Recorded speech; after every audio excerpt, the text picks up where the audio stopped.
it's time to sit back and relax with your favorite drink and listen.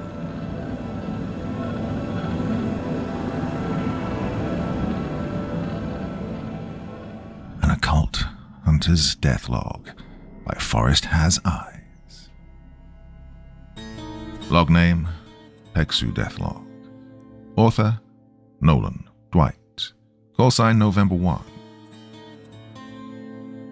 Well, we all thought it was a joke at the mission briefing.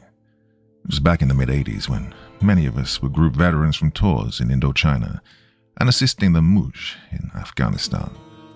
However, when the FBI liaison showed us the slides, some of us were sick to our stomach. None of us could believe it. All across Minnesota, homesteads, cabins ransacked and torn apart by what was officially just non-connected encounters with bears and wolves. However, unofficially, the culprits were ape men that were near 8 feet tall and weighed 1,000 pounds. We all thought it was just myths. Bigfoot sightings were becoming more and more frequent, though. Well, but to us, we're about as grounded as you could come, with all of our training and time on the line. That was until he showed us those that were killed. Man, woman, young or old, even children. Gnawed on, torn apart, mutilated. Something about that made my blood run cold. These weren't myths, they were real. Living things that were in our backyards and were killing indiscriminately. From there on, we all knew what we had to do. We just didn't know what kind of hell we were walking into. 76 hours of straight hell and war. Wasn't just one or two. It was a family of 7. I'll never know truly what we saw out there, what pulled our comm sergeant into the trees and tore him limb from torso, but I know this. There's things out there that have been here much longer than we have, and they challenge our claim as the dominant species of this planet without breaking a sweat. The governments, all of them, know about them, and it's not just in North America. It's in Africa, Europe, Asia, everywhere. What I do know is that sightings of cryptids have become less frequent and more bathed in skepticism. What I do know is that the amount of people disappearing has quadrupled. We are fighting a war, and we are losing. That's an excerpt from an anonymous source within the United States Special Operations community. The truth of what he says has been talked about in speculation.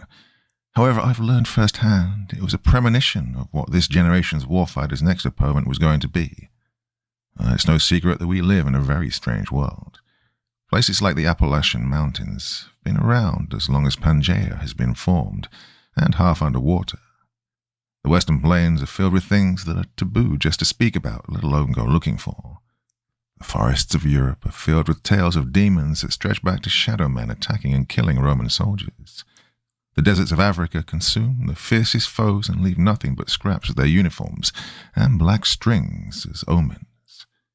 There's a reason, no matter the distance, that every single culture has their own interpretation of the devil, dragons, and shapeshifters that rhyme and seem far too, similar. Honestly, it's amazing that our species has made it as far as we have. However, what is happening is far from over. Honestly, as technology has advanced, our curiosity has deepened, and we've gone to further and further lengths to peer exactly where we shouldn't. NATO has been fighting a secret war for decades, and their enemies aren't human. So you're probably wondering, hey author, this is so secret, why are we just hearing about it? And how are you able to talk about it? Well, put simply, I'm in an interesting situation, so you don't have to... Look, my name is Dwight Nolan. You won't find much looking for me, as I've been scrubbed from the larger part of the internet and world, with only a few scraps left behind. Well, I was in the United States Army for 10 or so years before I took to security contracting. It's there that I was a security guard who was hired to protect an estate. But things went south, very south. North for a bit, then went lateral. It was complicated, but that was years ago. Now, well, I got out of the army for several specific reasons. 4 tours to Afghanistan had left its wear and tear on my mind. One of the perks of being part of the most deployed unit in the U.S. Army's 10th Mountain Division. climb to glory, and all that garbage. I wanted to get back to the normal world and live a normal life. Normal, hey? What a fucking fool I was. Turns out this world is 9 meals from anarchy and 2 feet from the abyss, and those who control everything pay a pretty dime for men like I was to man the wall and keep the monsters at bay. Here I was thinking it was metaphorical. There's a reason explorers wrote, "Here there be dragons," in the hopes of warding off anyone from venturing where many of their friends hadn't returned from. However, the indomitable human spirit is coupled with the unstoppable human curiosity that has resulted in 100,000 people going missing every single year. Well, where do I factor into all of this? Well, shortly after my southern Missouri hell ride, I got an offer from a suit named Javier. I still don't know if that's his real name or an alibi, and I really don't care. I sure as shit didn't care back then. You know what's the hard part about this world? Making a difference takes blood, sweat, and tears, and it seems futile if the elite are working against you.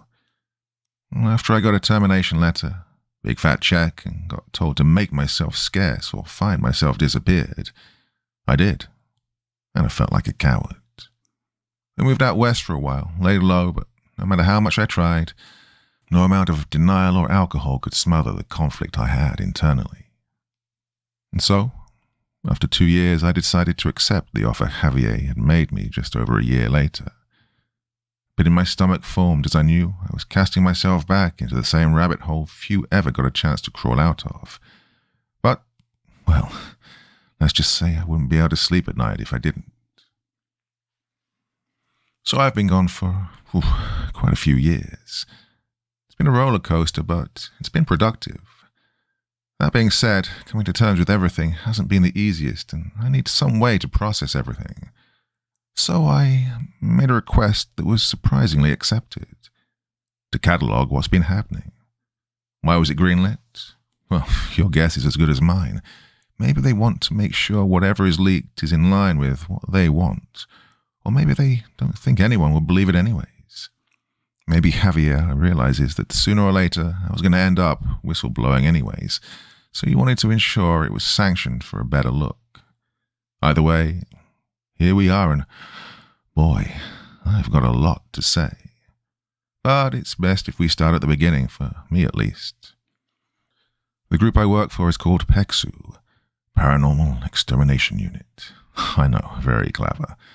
You'll find it listed on no public documents, government websites, or dossiers, but it's a very real multinational organization with a serious amount of funding put behind it. A wise man once said, "Designation means authorization." Now, PEXU has a lot of units behind it. Some you may have heard of. 4th Special Forces Group based out of Fort Bragg. They were the first to be inducted and assigned, and they've laid a lot of the groundwork for what was to come. We've got my old friend Nicholas Walker to thank for that. Well, there's been other instances. A group of Danish frogmen went dark in the marshes not too long ago. Polish Grom have been on the front line of this brutal war, and the only thing holding it back from Europe. There's been other occurrences, with the 22nd SAS having gotten into something particularly hairy, though I'll let the Brits tell that tale. They'll never shut up if I don't. There's also a SEAL team that had to go dark recently. Team 4. Hopefully they'll be back. Well, that being said, nothing, everything, can or should be handled by the wholesale special operations units. And sometimes there's a threat occurring that can be handled by less personnel, and right now, we're strapped, and our big guns are always getting sent out. Can't always bring a machine gun to a fistfight.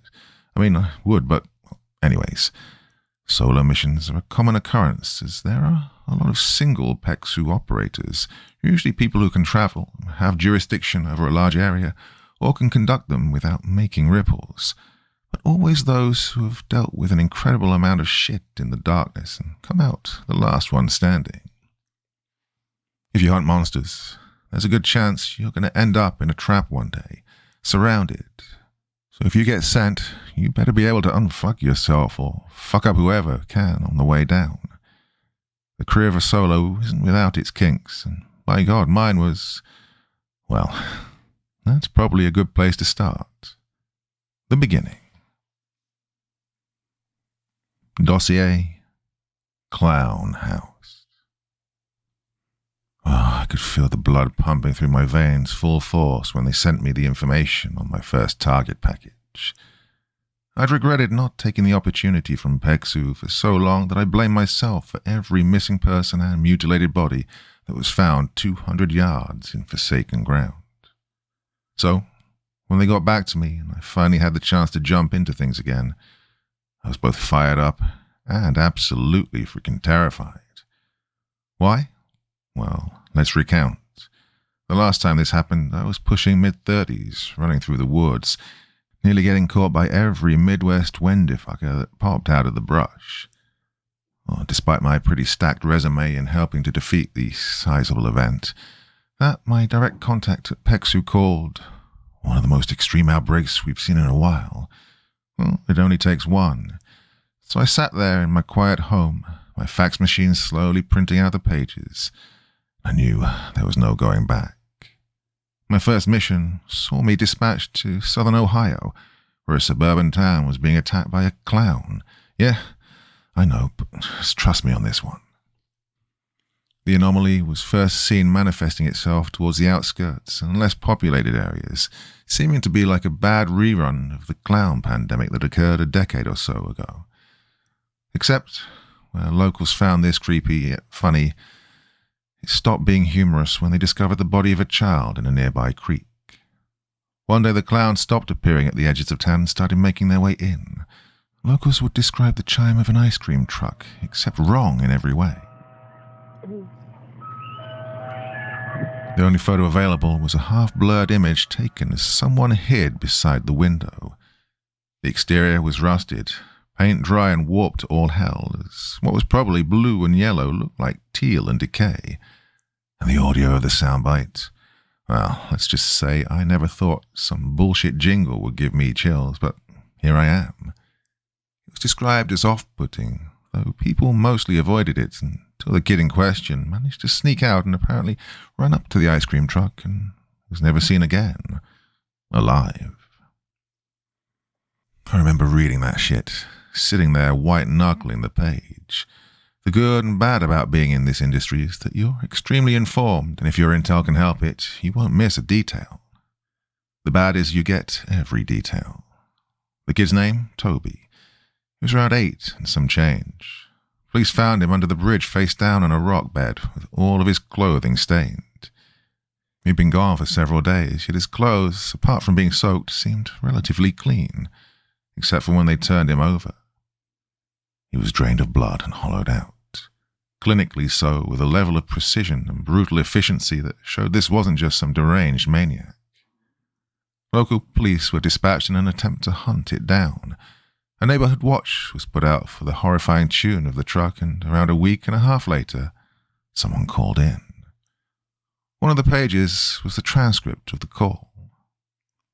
Dispatch Unit 0576. Yes, 911, what is your emergency? Caller, redacted. Hello, this is from 226. I'm calling you about that truck with that serial killer. He's right down the block outside. Okay, understood, ma'am. Can I have a location? Yeah, he's on the intersection of, and he's heading east. He's moving, but couldn't be more than 5 miles an hour. All right, ma'am. I've got police on their way. Stay inside and keep out of sight. Someone just knocked on my door. The truck just stopped it. Ma'am, can you hear me? Local police units arrived, attempting to stop it minutes later after the truck stopped in the middle of the road. However, people in nearby houses could only hear screams, followed by over 3 dozen gunshots. When more backup showed up and people sheepishly emerged from under their beds, the truck was gone and 2 smashed, blood-covered and empty police cars were left behind. Police then ordered a stand down, and while civil servants stood down, houses started turning up empty. People got vengeful. All who acted on such vengeance went missing. It then eventually tricked up to us, to me. As you can imagine, I stopped chuckling at the notion of this thing being a killer clown right after it decided to be a child murderer and a cop killer. I had some hints of what to bring in terms of my kit from people in the industry. The Hunters Guild recommended me to bring a standard allotment of salt, silver, iron, and some holy water. Others recommended I bring different EpiPens full of antioxidants and nerve agents. The same kind I had to keep in the army to protect me from a freaking chemical attack, which filled me with all kinds of warm and fuzzies. And of course, my own loadout, which was one of the benefits of being on the payroll of a coalition that could get you pretty much whatever you proved you needed. I rode into town on a rainy-ass day. Vehicle provided was a grey SUV with full blacked-out windows and enough armor in the doors and engine to make every turn hydroplane, and every acceleration sluggish. But it was comfort knowing if whatever this thing was going to jump on me, I'd hopefully be okay within the first few minutes. Blacked-out windows kept everything in the vehicle nice and concealed, which helped because I rolled out in full kit. A plate carrier sporting magazines, first aid, and all other sorts of accessories they could give me. On my hip was a Glock 19X, and on my passenger seat rested an MK-18. It's a 5.56 rifle, much like the AR-15 or M4, but with a shorter barrel at 10.3 inches. It might not be everyone's choice, but Eugene Stoner has saved my ass more times than I can count. The plan was simple, although probably stupid. I was going to head to the area where most of the sightings occurred and wait there. When, if the truck showed up, I'd assess what it did and maneuver. If not, time to go trudging through the woods. I hoped for the former because the latter was going to be a painful trip down memory lane. So I slow-rolled and crept through the rainy streets in my state-sponsored mine-resistant spook car, keeping watch as I headed towards a nice, silent road towards the southeastern area of the town, hugging the dense woods. I cracked open a Red Bull and waited. For 10 minutes, which turned into 2 hours and 10 minutes before I even realized. My hands white-knuckling the steering wheel. I was frustrated. My first hit, and I didn't even know how to actually find the thing. Here I was camping off the side of the road on the government dime. A pit in my stomach formed as I debated with myself what to do. And then I heard it. Like someone was trying to sing while they were being cut into by steak knives and doused in salt. It came from behind, causing me to look through the tinted windows, and there I saw it.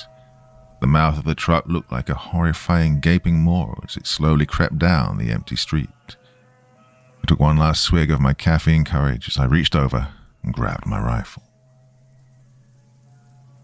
The truck slowly moving up as I slid my Pelter headset over my ears and turned on my MBITR radio. This is November 1. I've got OP4 actual in my sights. Break. Approximately 30 meters to my rear and closing. Holding position inside my vehicle. Over. On the other end, the calm voice of a man back at our Tactical Operations Center came through, albeit a bit choppy as the dense rain was having its way with our communications, trying to travel over multiple states. November. May 18th. I muttered and shook my head, then froze as the thing passed right by me. I swear just looking at it gave me a migraine, and not just because it looked like a hunk of rusted trash. It rolled down the road like a predator, stalking its territory, which now ran through the town, before pulling off. Or maybe it was pure luck, or the tinted windows that it didn't notice me. Or maybe it did and it wanted me to, but, well, I ended up following it. My gut told me to stay put, wait for backup. But then I quickly reminded myself that there was no backup. I was these people's saving grace. No one else, just me. I put the car into drive and trailed the thing around 200 yards behind it, my rifle between my legs just in case it stopped and I would have to engage in the same circumstance that poor lady on the 911 call did. But it didn't. The drive was long, so I had to match its pace, which was slower than even my vehicle wanted to go, and through the mini-monsoon I followed it until it trailed off onto a backwards path. Oh, thank God for whoever gave me this vehicle for including four-wheel drive and tires with all of the traction. The mud-soaked roads were lined with gravel that barely helped any, but as it started to bend, the truck went out of view, leaving me with only the bending tree lines and a forest that I swear was watching me. Eventually, I came to the top of a hill and stopped.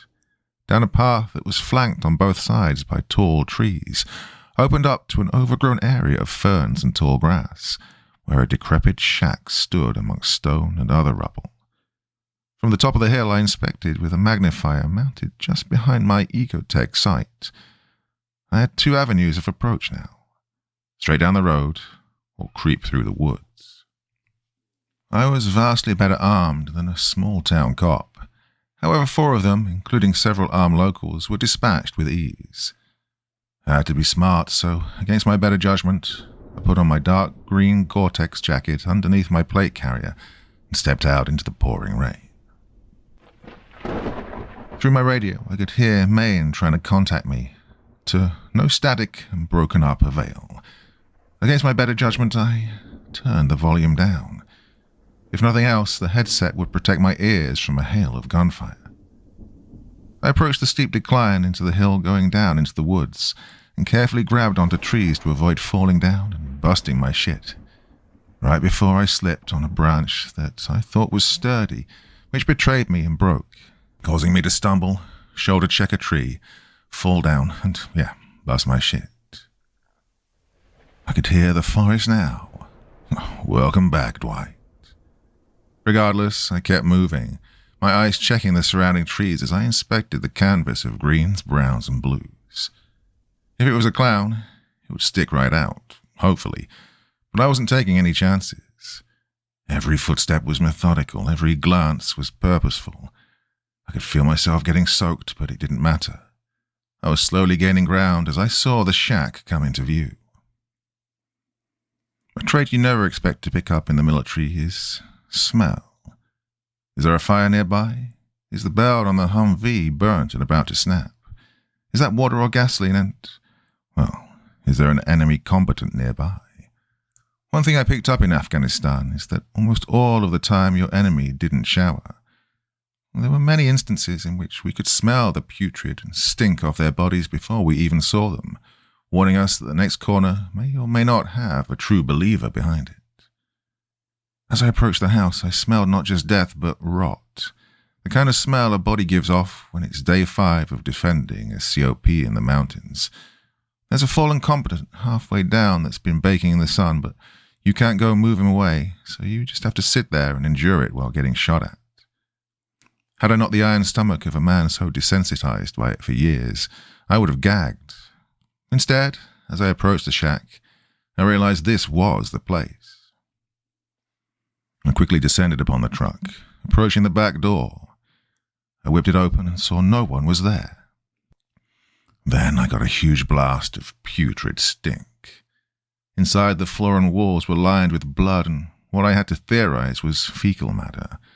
Glyphs and drawings, incoherent, were scribbled in the brown and black substance all over the cabinet, floor, and fridges of the ice cream truck. Assessing no one was inside, I made for the structure. Brown wood and rusted metal lined the shack. A mess. Well, the front door had long since caved in, and I was confused for a moment on how to enter. That is until I spotted an old stone stairwell leading down, with the top of the structure a hollow mess. I realized this might be my only way down. My wet boots carefully stepped, trying to make as little noise as possible as I headed into the dimly lit cellar ahead. Well, the smell got worse, and even as my eyes started to water from it, I pushed through. A strange warmth could be felt, only adding to my frustration as the humidity of the rain from the summer day outside was making me irritated as all hell.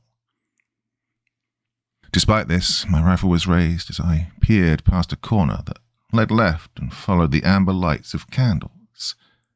Through my pelters, I could hear the crunching of bone and the tearing of flesh. Then I turned a corner to see it. God, it was the clown. At least, it was trying to look like one. The thing had a blue man outfit with white and red sleeves.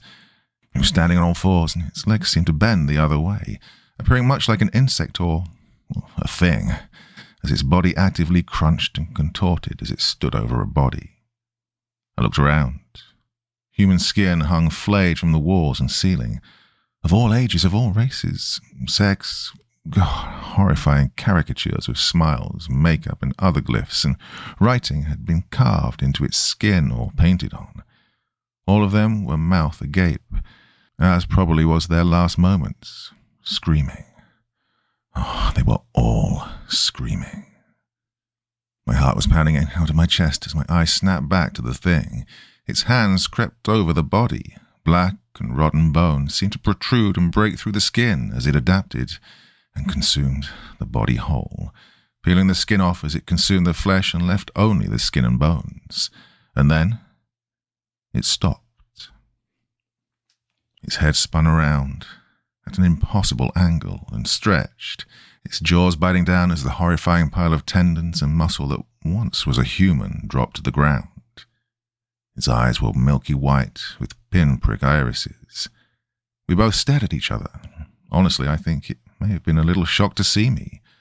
That would last about a millisecond, though, as it unhinged its jaw to reveal several rows of intersecting teeth and jaw mandibles within, frilled insides as it roared the screams of all of its victims. In that moment, muzzle raised, toe-to-toe with this killer of men, I vividly remember the only thing I could think to say. Holy fuck. The thing sprung up and leaped, its enormous body somehow moving like that of a grasshopper in speed. I had to dive out of my way and to the left. It came face to face with the concrete of the basement wall, as I could hear the thud and crunch of the impact. I took aim and fired. My short-barreled muzzle sending shockwaves bouncing off the walls, deafening whoever might hear it, and I think even as it howled, a 5.56 was sent into its center of mass. But the thing just turned and leapt at me. I kept my distance, firing round after round as I put the stone pillars and columns between me and it. However, like some sort of freaking centipede, it just coiled past, its mouth wide as it leapt for me. Get bent, I shouted, as I butt-stock whipped the thing, causing its head to snap back into the pillar as I shuffled away. Well, my weapon went dry. I whipped the new magazine out and messily shoved a new one in, the bolt going ka-chink, letting me know that she was ready. And the creature was pouring blood by this point. A disgusting yellow sludge poured out onto the floor as it howled at me and proceeded to run. While it did, it seemed to retract, condense. I didn't even know if those are the right words to describe it. And it took off in its enlarged, elongated, broken joint form, and when it got to the stairs, it looked like a feral man-clown running on all fours. Well, I took off after it, but god damn, it was fast. Between all of the dance hijinks, keeping it away from me in the basement, I was breathing heavy as I ran up the stairs. Then I slipped a bit, banging the hell out of my knee. Of course, even while battling 10th Circle evil, the elements decide to kneecap my chances, literally. Well, I can also wholeheartedly endorse that my $50-something knee pad inserts did not help. Regardless of the sight of it taking off fast enough to cause wind as it tore past Flora, due west into the woods, I sprinted after it. I took aim, firing shot after shot. The snap of my suppressor followed by flashes of yellow and howls that could be heard, letting me know I was getting rounds on target. It sprinted up a slight hill, my feet dragging in the mud, and I was getting winded by this point. By the time I got up, all I could hear was shuffling, howls and giggles, the laughter and whispers. I looked around, scanning with my rifle, with my hands shaking from all of the adrenaline. Oh, the only thing I could muster was, where in the hell did he go? The sound of the massive snapping of branches followed by a million-toothed clown jumping right for me from my right gave me my answer. caused me to stagger back straight into a tree. Mother of...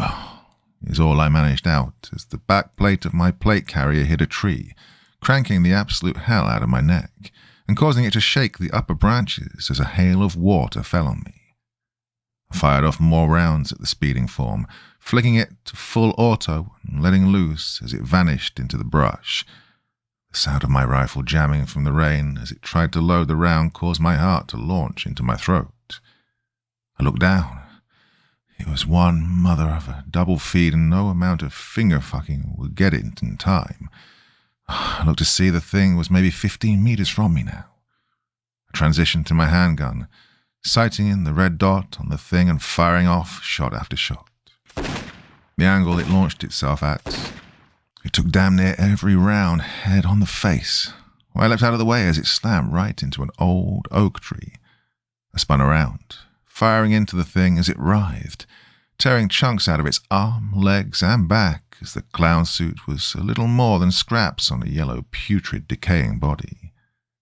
It slumped down and rolled over to look at me. By this time, I slammed my handgun back into its Kydex holster. In a matter of seconds, my adrenaline allowed me to clear the magazine, clear the chamber, and successfully load a new round, aiming my Eotex dot right on the thing. Its massive jaw seemed to be giving away as the frills began to melt. Its eyes were a dark black and blue, falling apart as the left side of the head was actively in several pieces now. The thing paused. A mound of yellow sludged and digested red person flew out onto the ground in front of it. But I didn't waver. I don't know why I didn't just kill it. Maybe the same reason, after a slugfest, a boxer waits a moment as their opponent struggles in the corner. And then the thing spoke. Its voice was high-pitched, several voices together, bleeding in as it stared at me, growling before saying, "I just wanted..." I didn't give it the chance, as I flicked my weapon to full auto and laid into it, every round making contact with what I hoped was a brainstem in its almost humanoid neck and head, painting the tree yellow, black, and red. As the thing slumped over, now little more than a pile of was an anomaly, I caught my breath. It then twitched, and I fired off several more rounds, almost half a magazine in total. Okay, can we stop with this fuckery now? This entire situation already gave me a migraine bigger than the West Wisconsin. I let my rifle hang as I stood there. I had done it. I topped off my Glock 19, pure instinct compelling me to never take my eyes off it as I turned the volume back up on the MBITR and tried again. This time I got a slightly okay connection. Maine, this is November 1. Radio, check. November 1, this is Maine. I read you, Lima Charlie. Requesting sitrep. Maine, Op 4 actual is down. I say, Op 4 actual is down. Prepare for proof of Echo X-ray. Echo X-ray meaning exterminated. Mounted to the front of my plate carrier was a phone explicitly used for communications, team coordination through markers and maps, and, in this case, snapping a photo and sending it back to TOC. Within seconds, Maine responded. Roger, November 1. Keep your ATAC on. Local liaisons en route to secure the area. I got a week or so to detox from that mission, and it brought back some old memories. I remember the feeling of post-adrenaline after my first firefight. Sitting on the gun in the mountains, the cold wind seemed even harsher after my blood's heat dropped. Sitting out on the porch of my house, overlooking the wide-open plains with the Rockies in the distance, as my hand calmed, I felt the same clarity I felt then. Personally, in what I thought was going to be the twilight years of my career, I'd gotten a plot of land and my house smack dab in the middle of around several hundred miles of nothing. For the year prior to me joining PEXU, it was my place of exile. After the week I'd just had, it'd be my oasis for the next several years.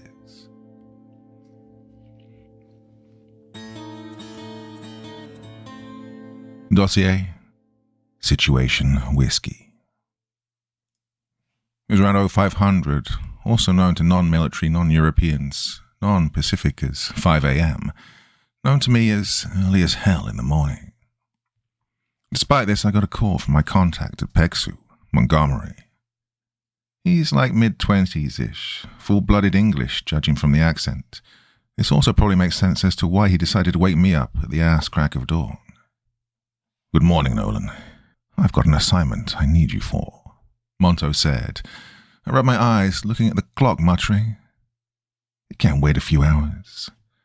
It's going to take you a few hours to get there, Nolan." He laughed and quipped, "You're also the only one close.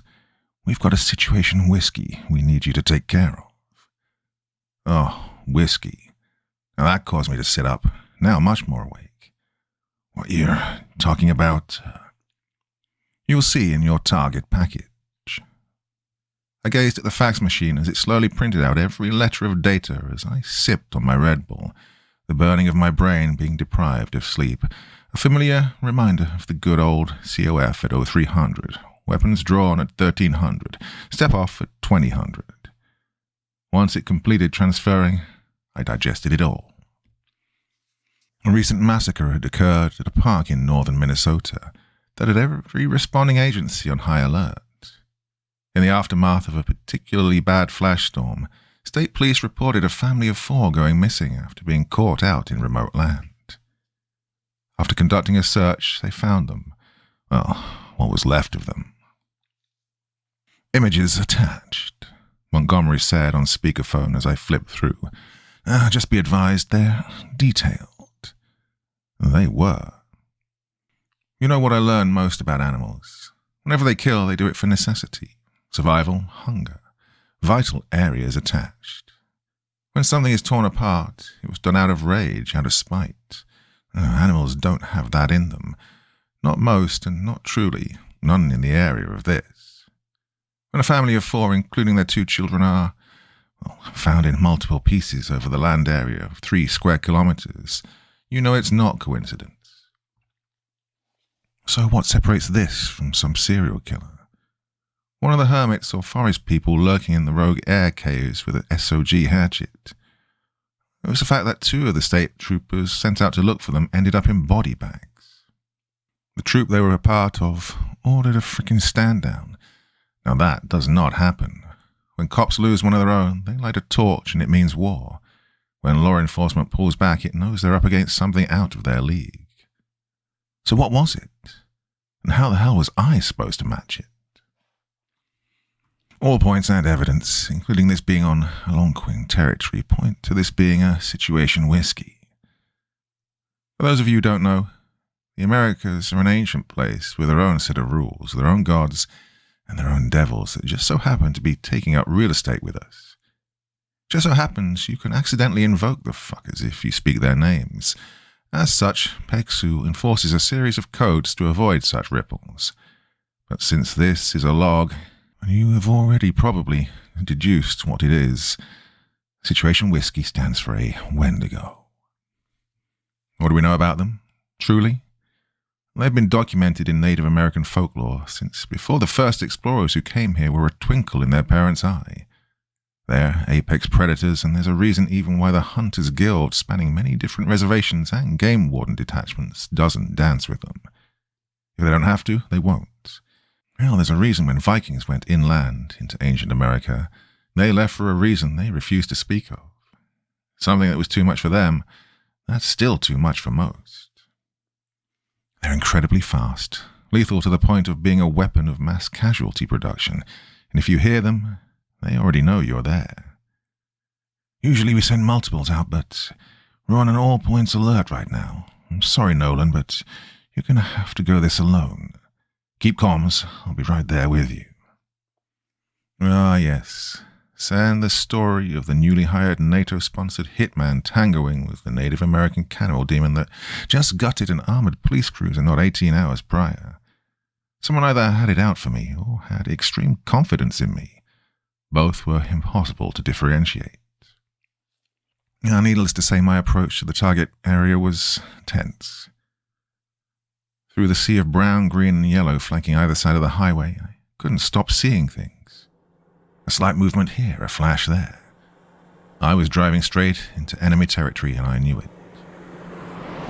I pulled up to the side in the middle of the day.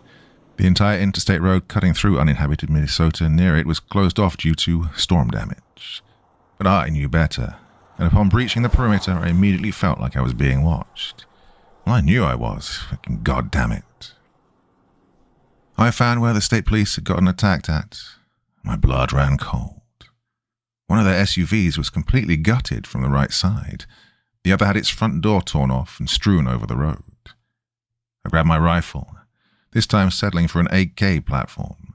The higher-powered 7.62 would do wonders more than the AR would against a foe that could shrug off from the amount of brass I counted on the ground. Nearly 210 rounds of 5.56 and too much 9mm. I stepped out and heard nothing. It was the middle of summer in a sector which had more birds and trees than it did people, and it sounded exactly what the peaks of PEXU did. I surveyed the area, blood and gore long since drying up on the ground. I bent down and grabbed one of the rifle brass from the asphalt of the road, moving around the black leather of my mechanic's gloves. She'd had gone cold, long cold. The angle of their cruisers meant that they'd been able to set up a defensive position, and yet they were still put to the sword. Well, let's hope old Kalashnikov had demonic warfare in mind when he developed his rifle platform. Regardless, I continued on. I stayed off the trail, calming my footsteps as I followed the trail of blood. The state police hadn't gone down without a fight, and the gutted trees, brass, and blood showed.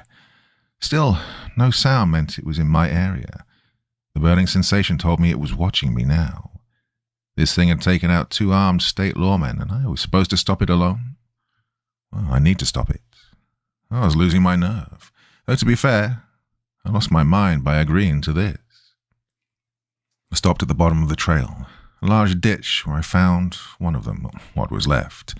At the bottom of a small divot, a crater thing in a clearing. Half of the trooper remained as their light tan uniform was stained both red blood and black. Emphasis on half, as only one of their arms was visible and their legs were nowhere to be found. Intel we'd gotten stated that they were able to get their downed officers out. Yet here she was, rotting in the forest. I don't know whether to feel bad for the troop detachment being unable to extract what was left of her, or sickened at them for lying and abandoning one of their own. It was a common occurrence when working for the government. I had to stop and pause for a moment. The gore and the sound of them still gripping their rifle out of rigor mortis as their dead tendons were damn near popping through their dehydrated flesh. Well, it almost made me lose my shit. The distant sound of a scream spurred me to life, though. MSP, make yourself known. The distorted sound of a female sounded off throughout the woods in the distance. MSP stood for Minnesota State Patrol. At first, I turned, raising an eyebrow. What were they doing here? Why was their presence not relayed? The only vehicles by the road were, well, only the destroyed ones. A pit formed in my stomach as the voice called out again, this time sounding female. MSP, make yourself known. Same inflection, same tone, same voice. I looked back to the deceased body of the trooper, my gloves gripping the half-mutilated skull as I flipped it over. Yeah, definitely female. Oh, shit. I could hear the distant sounds of branches snapping, breaking. Something was heading at me like a cruise missile. A horrifying, retching roar was there that caused every part of my spine to shake as the snapping of trees and branches sent my fight-or-flight mode into activation. I'd requisitioned something, an asset just for this that I knew I needed to tip. I dropped my assault pack, quickly pulling it out. A small green rectangle. I shoved its spokes into the grass and dirt near the trooper, saying a prayer of forgiveness as I placed a blasting cap connected to a spool of wire into it, and untangled it as quickly I dove through the brush to a nearby berm behind me. I barely had time to collect myself as I saw it emerge. It was, well, I don't know what I expected. Not the tall, lanky, gaunt, almost skeletal form that ripped apart a great oak as it approached. It stopped with enough force to shake the ground, horrifying mangled claws digging into the dirt and rock as it steadied itself. Its eyes were sunken to the point of being black pits. Its teeth were jagged, mangled, corroded from disease and decay. Its spine nearly poked through the skin. In some areas it actually did. The Wendigo emerged, sniffing the air and looking exactly towards me. Through the brush and branches we locked eyes. We were just 15 meters apart. It took off towards me and didn't even see my asset I'd laid for it. As it neared only 3 meters from it, coming well into distance, as it was just about to run over the claymore. I rolled down the slope of the berm, covering my head as I squeezed and hit the detonator 3 times. Pucker factor setting in as I saw it move fast enough to cause light streaks. The blast of the C4 charge within the claymore was enough to riddle the ground, logs, half gut my berm, and destroy anything and everything around it. Well, there's a reason the front of it says, front towards enemy. The 700 ball bearings exploded out like a wave of deadly grey mist, shredding everything from branches, trees, and saplings that were all erased as the entire forest was cleared. In an instant, its dead skin wrapped tight around its skeleton was torn up, shredded in some areas as it looked akin to a torn-up dead flesh blanket covering its putrefied muscles and skin. Its shoulders, torso, and hips were riddled, and the beast dropped onto its back as I rose from my cover, taking aim with my AK, my red dot centered on it as I fired. I watched a 7.62 tear through its back, ripping off parts of its exposed spine as it messily took off, its roar shaking my organs and nearly making me nauseous. I took off after it, the entire time feeling like I was marching into one more trap. These things weren't dumb. This was their turf. But they didn't expect to start a turf war with a paramilitary organization. And all it took was 6 pounds of C4, 10 pounds of steel, and 4 parts hate to let it know the stakes had changed. No matter what was around the corner, I had to keep the pressure now. The body of the deformed state trooper, her mangled face. God, that was someone's daughter, someone's wife. I was not going to join her, and no more were going to be taken like her. I let off round after round, effective fire for 570 meters.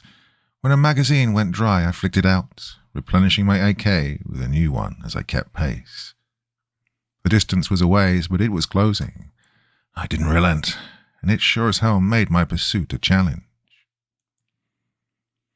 Over logs, trees, damn near losing a shin as a drop the size of a sewer enveloped me, I kept pursuing through a ditch that made me feel like I was fighting in supernatural trench warfare. But eventually I found its lair. The black blood burned into the ground, hissing as my low-cut Solomon boots stepped around. My feet kicking what I could tell were wooden boxes and baskets. I assumed then it was just items from its victims. God, I wish I was right. The light of my weapon leading the way, piercing the darkness as I rounded past a curtain, as I found it. Deep inside of the cave, it rested, dried muscles hissing as it was on its limbs, hissing and screaming as it roared, its face falling apart in chunks as it stared at me with only hate and rage in its eyes. I took aim and leveled my rifle.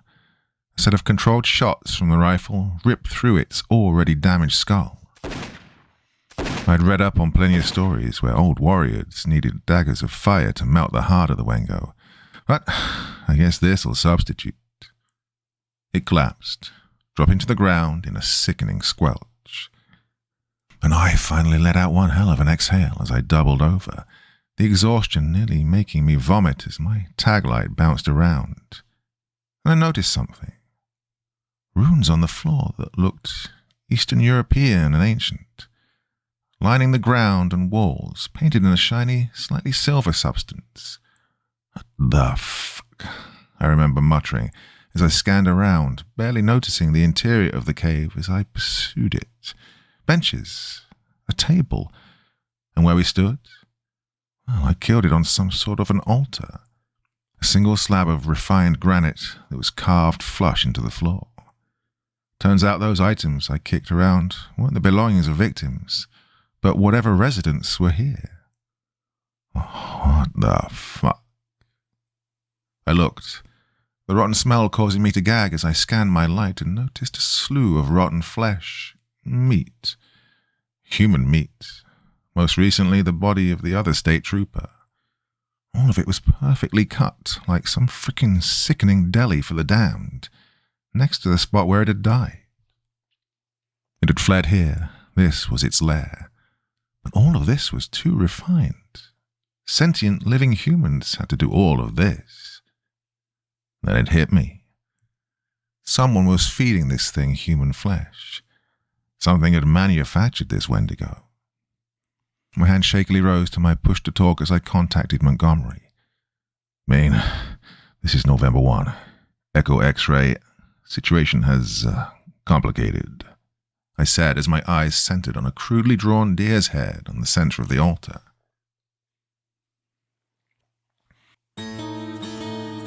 Back at my house, I received not another target package, but a notice from the PEXU higher-ups.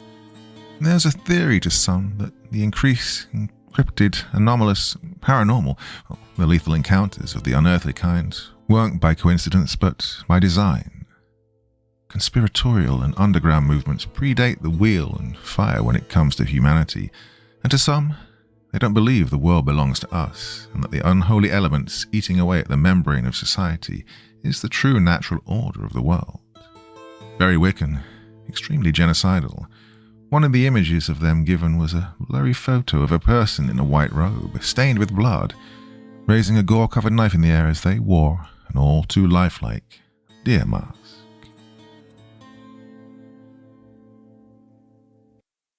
An Occult Hunter's Deathlog, Entry 2, by Forest Has Eyes. Hey, it's Dwight. Sorry for the gap in time needed to collect myself. Even as I'm recounting what's been going on the past few years, I'm still running operations myself. Although there is this fairly large mission coming up, so let's just say that I'm covering the milestones, but there's nothing saying we can't double back or triple back. Revisit down Paranormal Graveyard Lane, eh? Anyways, shortly after my first situation whiskey, I'd managed to acquire quite the reputation amongst the brass at PEXU for my capability with minimal support in austere environments. Or at least that's what Montgomery told me. By the time I walked out of my first year in the unit, I'd more or less squared up against Parafor at least once in almost every regional sect across the world, the exceptions being Africa and the Pacific. Though the latter would change. The last time I was in the East, I was serving with the flag on my shoulder, and me and my platoon were suffering in 90% humidity in the depths of the Jungle Combat Training Center in Korea, which, coincidentally enough, is where I'd be going back to. Dossier: Nine-Tailed Fox.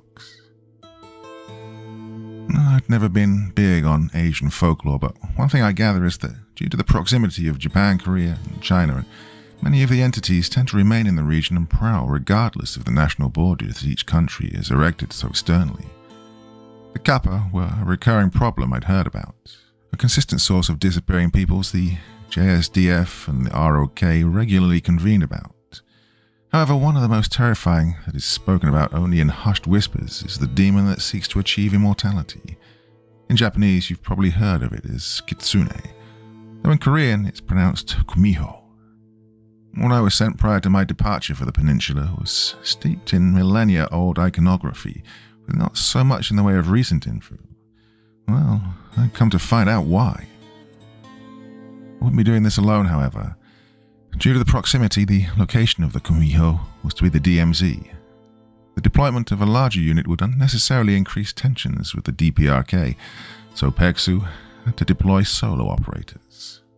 And my secondary I'd be rolling with will be a man by the name of Jae-Hyun Kim, a survival and evasion specialist and a member of South Korea's elite 707th Special Mission Group, a unit shrouded in mystery and black operations, known only for their high-risk operations. His was a resume steeped in special operations etiquette and proven from what several various pages of redacted previous operations told me, and supposedly I'd done such a good job that this old burnt-out light infantryman was seen as an equivalent. Well, we'd find out if that was true in the coming days. Oh, you know what I hate about flying? Turbulence. You know what's worse than turbulence? Enduring it while you're 30,000 feet over the deepest ocean in the world. I'm not going to sit here and act like I'm stone stoic. There's a reason I never went to airborne school. The flight over, despite its extremely long wait time, was, well, nostalgic.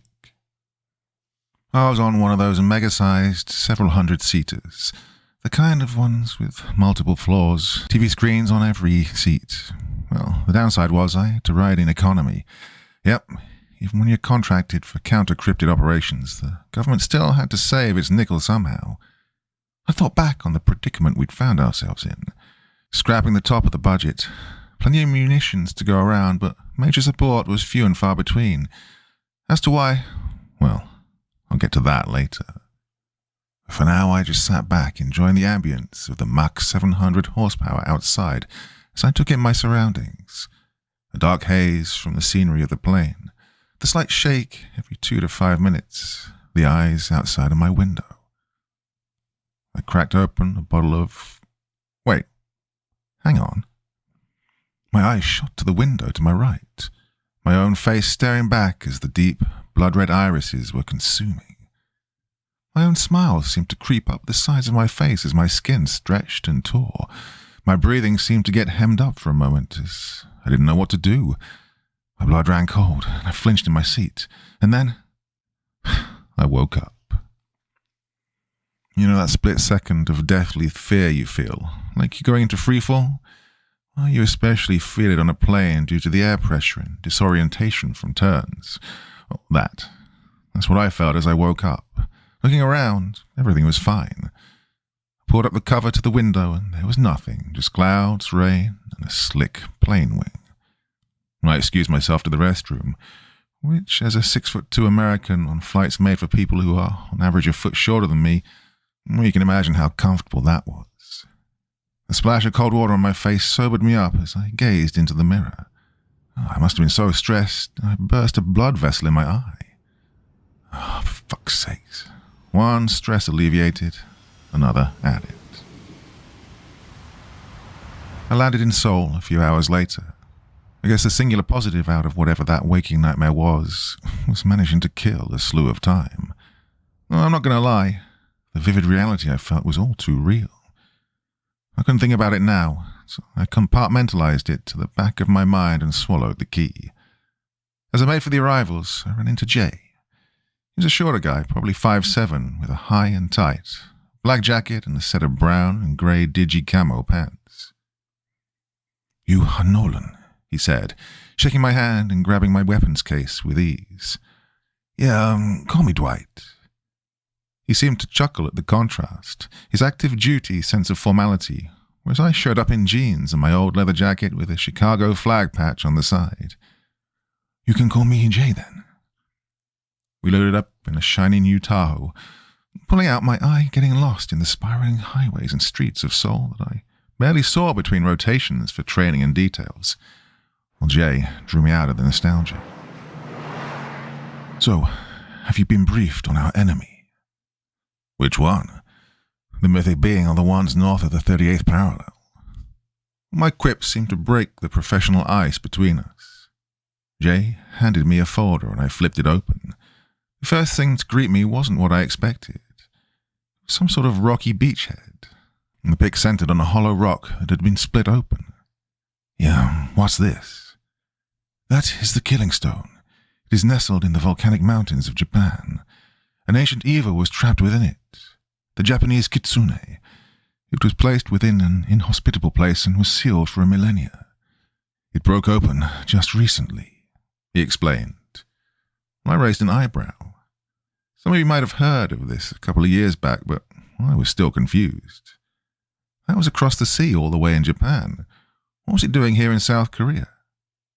Did it decide to get a new view?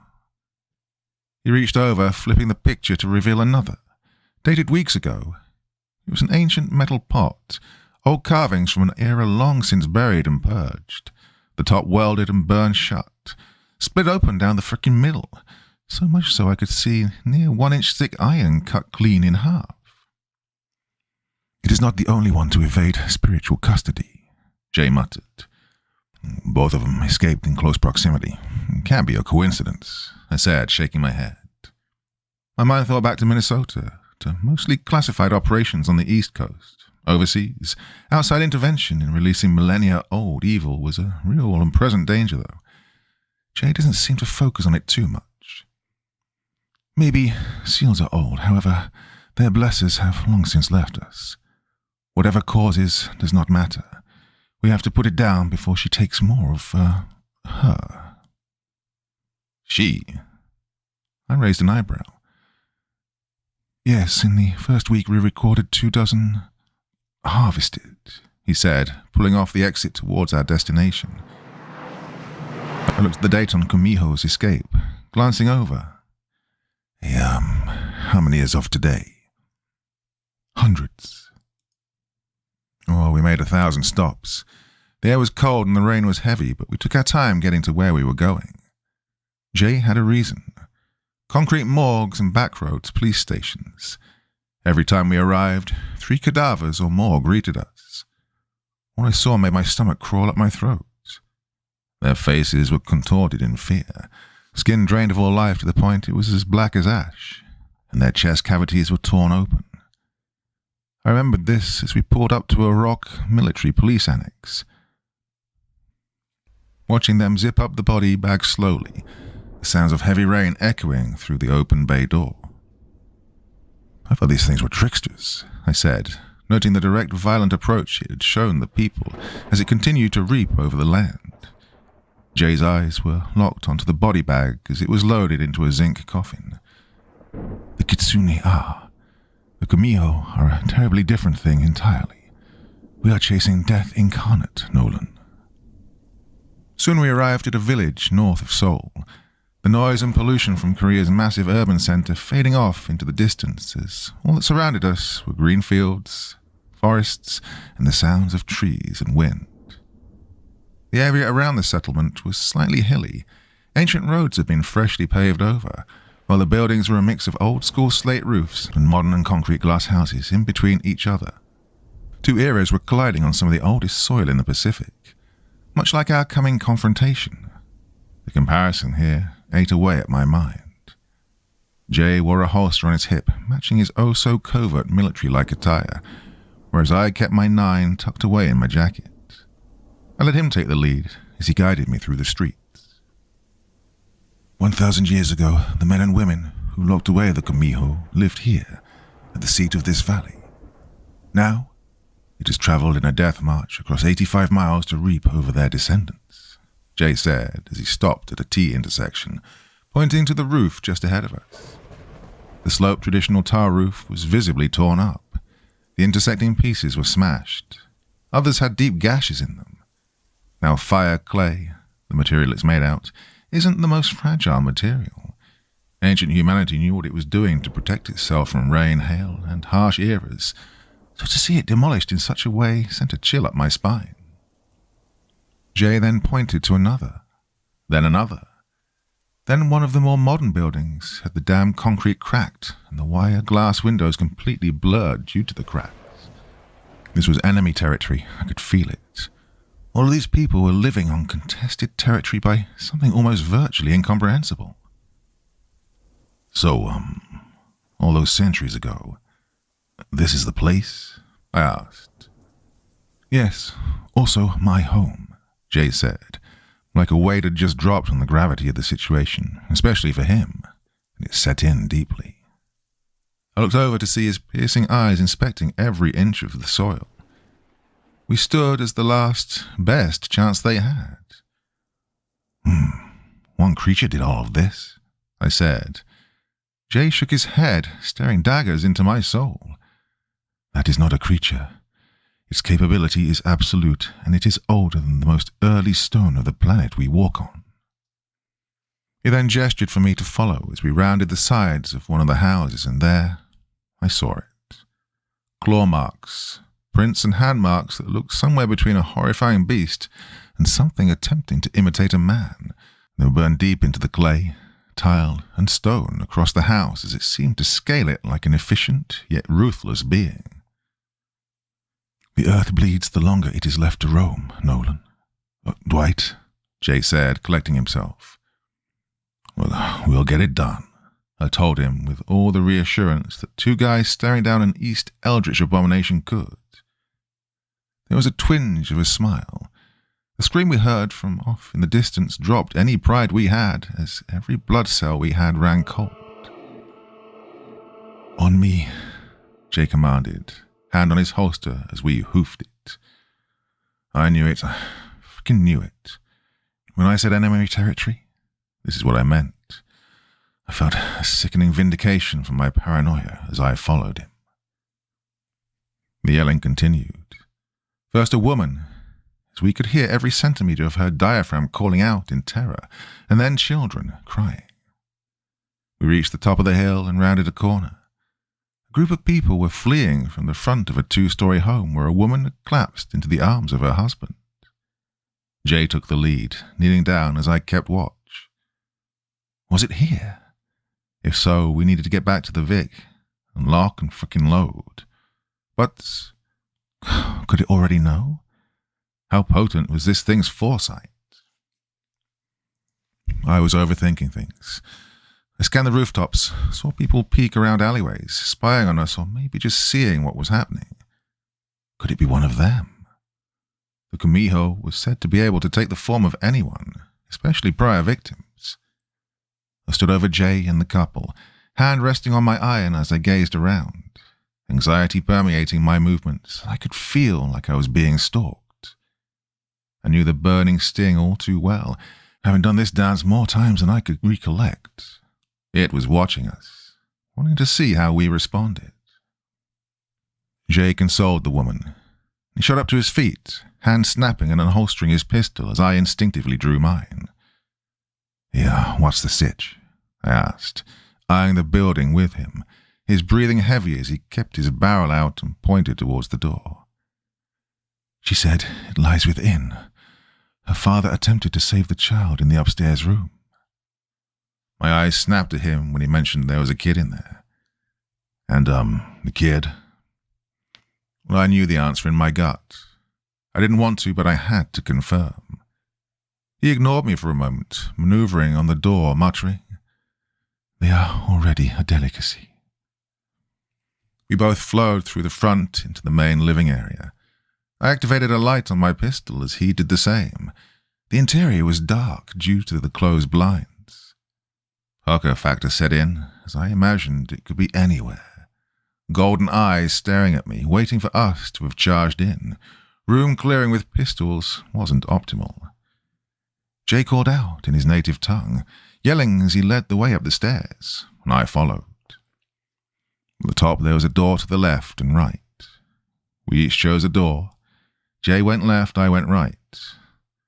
I drew short. The kids' room. My low-cut boots could feel the carpet and toy bricks on the floor underneath me as I quickly scanned the surroundings, my cone of light quickly clearing the back corners, the closet door, and then to the bed. A small figure laid on the bed, half covered by a torn-up blanket as light shone in from the window just adjacent to it. Broken glass covering the area around it as the slats covering it were either torn off or hanging. My hands shook from the adrenaline and anticipation as I scanned the bed. The lifeless body of an adult collapsed over it. Oh, there was too much dead space. The closet hadn't been cleared. I didn't know if either of them were breathing or... "Jay!" He quickly charged in after clearing the parents' room, stacking up behind me, and he stopped. I could hear him stifle a gasp. "No," he muttered. My free hand aimed towards the far side of the room. "Closet." He held cover on the center of the room as I moved, whipping open the door. The closet was clear. I turned to see him already approaching the bed. The adult body was pulled off, the body of the grandfather who had entered with a large knife, attempting to defend his grandchild, the knife which had been used to cut out his own heart, still stuck in the gaping crater that was cut all the way into his chest cavity. His eyes were void of the colours of his irises, and Jay pointed this out to me with a grimace. I'm translating roughly, but he said, "His young gone. His soul, it is gone." Worst was the kid. The skin was grey to the point of almost being pure black. The lines split open as if they were falling apart. Oh, poor boy. His eyes widened terror as he looked up. His heart was taken the same exact way. Jay gripped the blanket on the bed, face twitching out of anger. I shut the kid's eyes, muttering a small prayer as we left. God, if it was bold enough to do this in broad daylight. Well, we unloaded our gear at a nearby house towards the western edge of town that I learned was Jay's home. I put this together when we entered with duffel bags and weapons cases, and he dropped all of that to hug two girls that ran up to him. His wife greeted him soon after, as did his grandfather. "This is my friend, Dwight." We'd gotten settled, and then Jay ensured we got one of the upstairs rooms to set up Overwatch, as he called it. I unlocked my case and prepped my weapons, an M4 Benelli, semi-automatic shotgun, the Italian special. My MK-18 rifle was here, along with a set of dual-tube night vision. I checked my lethal assets, and I heard Jay call to me from across the room. "Have you got a family?" I shook my head. "Nah, never settled down."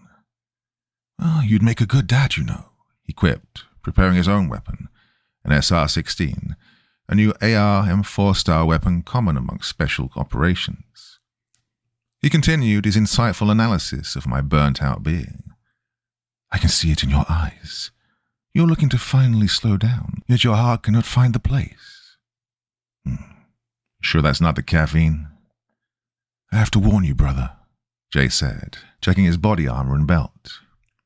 "The Kumiho culls the hearts, and in doing so, the souls of people, to earn immortality. Every life consumed, every memory assimilated, every song ended is another step." I thought about this as I gazed over at the target package resting on the desk in the room. The pictures, the information, the mythology, and then Jay's own words. Hundreds already consumed.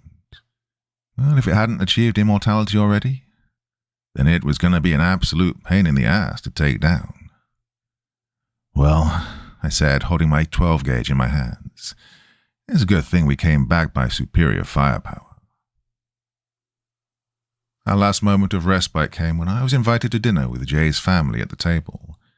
His father sat at the head, both Jay and his wife flanking him as their kids sat with their mom. I was told to sit at the other end as the guest to their home. They served me japchae. His wife told me it would heal the soul before a confrontation. Well, honestly, I think I'll be going to Korean grills more often. Damn, it hit in a way that I hadn't felt in a small bicentennial.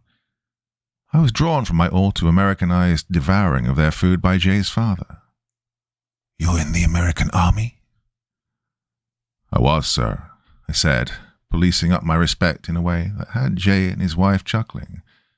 The old man's eyes were that of slick granite, welcoming yet with a wall of stoic confidence behind them. "Once a soldier, always a soldier," Jay said between bites, in a way that had his wife slapping his arm and telling him off for eating while speaking. After everyone in the village had settled down for the night, remaining indoors even on the weekend, a pseudo-curfew was in effect, we got to work.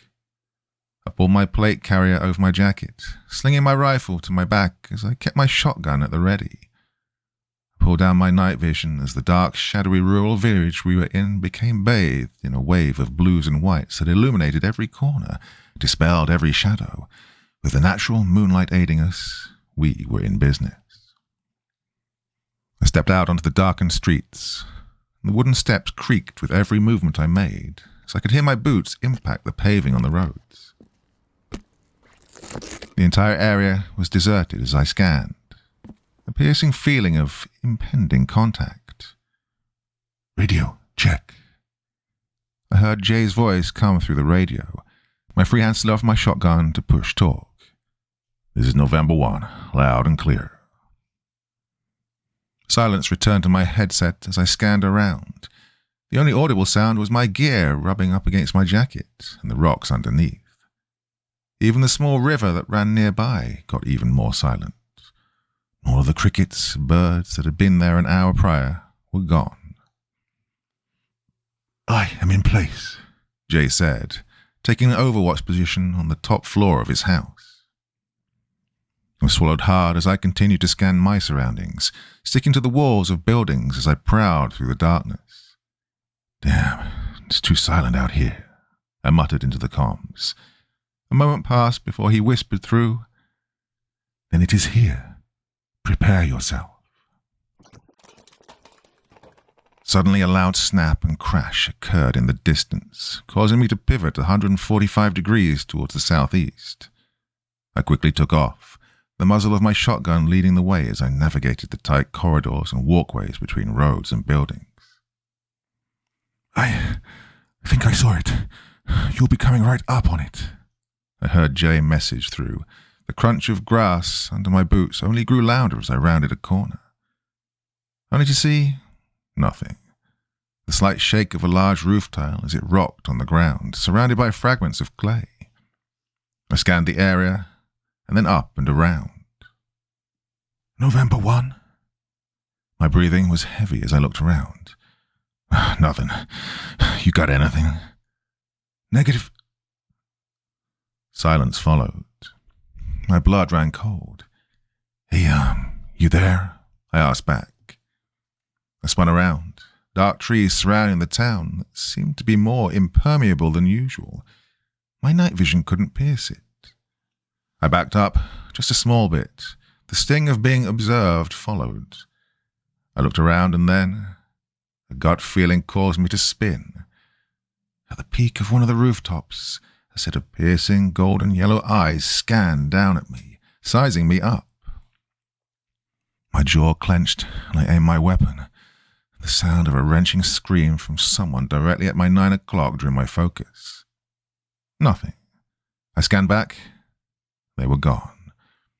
Oh, it was fucking with me. It had me out in the open, and it was trying to gauge my reaction time. Knowing it was inevitable that I would engage, I switched to my rifle, slinging my 12-gauge back, not trying to deconstruct any houses and anyone who might be within them. Almost immediately I heard the crunching of tile as I took aim, the laser mounted on my rifle allowing me to aim under night vision. It was heading towards the center of the village. I kept pace, but the silhouette darted across roofs at unimaginable speeds, barely a flash or a blink. All the while I tried to take aim, but nothing. I rounded a corner back onto a main road. My barrel immediately dropped as I came face to face with a kid. My boots scraping as I stopped, holding out a hand. "Yeah, easy. I tried to calm him. I didn't know Korean Jay was currently unreachable. "Oh man, you need to get back indoors." I pointed to the houses around, my eyes still scanning. I should have known something was up when the kid didn't even flinch at the sight of a fully armed American with multiple weapons. I just thought it was something cultural. I spun around, rifle aimed, and then I looked back. "Kid, you need to..." The smile on that thing's face, stretching to the point where the flesh should have torn, eyes wide and piercing into my soul. I didn't notice at first as I was scanning other sectors, but it was the kid we'd found in that upper room. My rifle immediately snapped to the creature who stood there wearing the visage of the fallen. The laser was slightly shaking as I backed up, not wanting to take my eyes off it, and then a series of shots ringing out from the west caught my attention. That was Jay's weapon. Then, through a broken radio transmission, "November 1, Alamo. Alamo. It was code amongst PEXU units where whatever safe haven had been established had been breached by an enemy force. His home. Oh, my eyes snapped back to the thing, and it was gone. Just a set of beast-like claws burned into the road. Oh, God damn it. Well, I raced back to the house, front tiles falling off as the upper window had been breached. I called out, "Jay!" No answer. My barrel was raised as I pushed through and entered. One-person room clearing is hell and is almost always a death sentence, but circumstances be damned. "Friendly's entering," I called out. It was our running password to avoid fratricide. The main living area was clear, save for someone huddled in the corner, Jay's wife. "Hannah," I called out, arms wrapped around her legs as I reached out, her eyes staring at me in terror. "Hannah, it's me." She backed up slightly, shivering. It looked like you." I stopped as I realized all the commotion from the top floor had ceased. I raised my weapon and aimed for the stairs. November 1 to Kilo 9. Status. Well, Jay didn't respond. "Hannah, do you have a place you can hide?" I asked, only to be answered with manic sobs. Great. Just terrific. I approached her, taking her hand and helping her to stand up. Just then the sound of the side door opening caused my hand to snap to my pistol, drawing it and aiming it at Jay.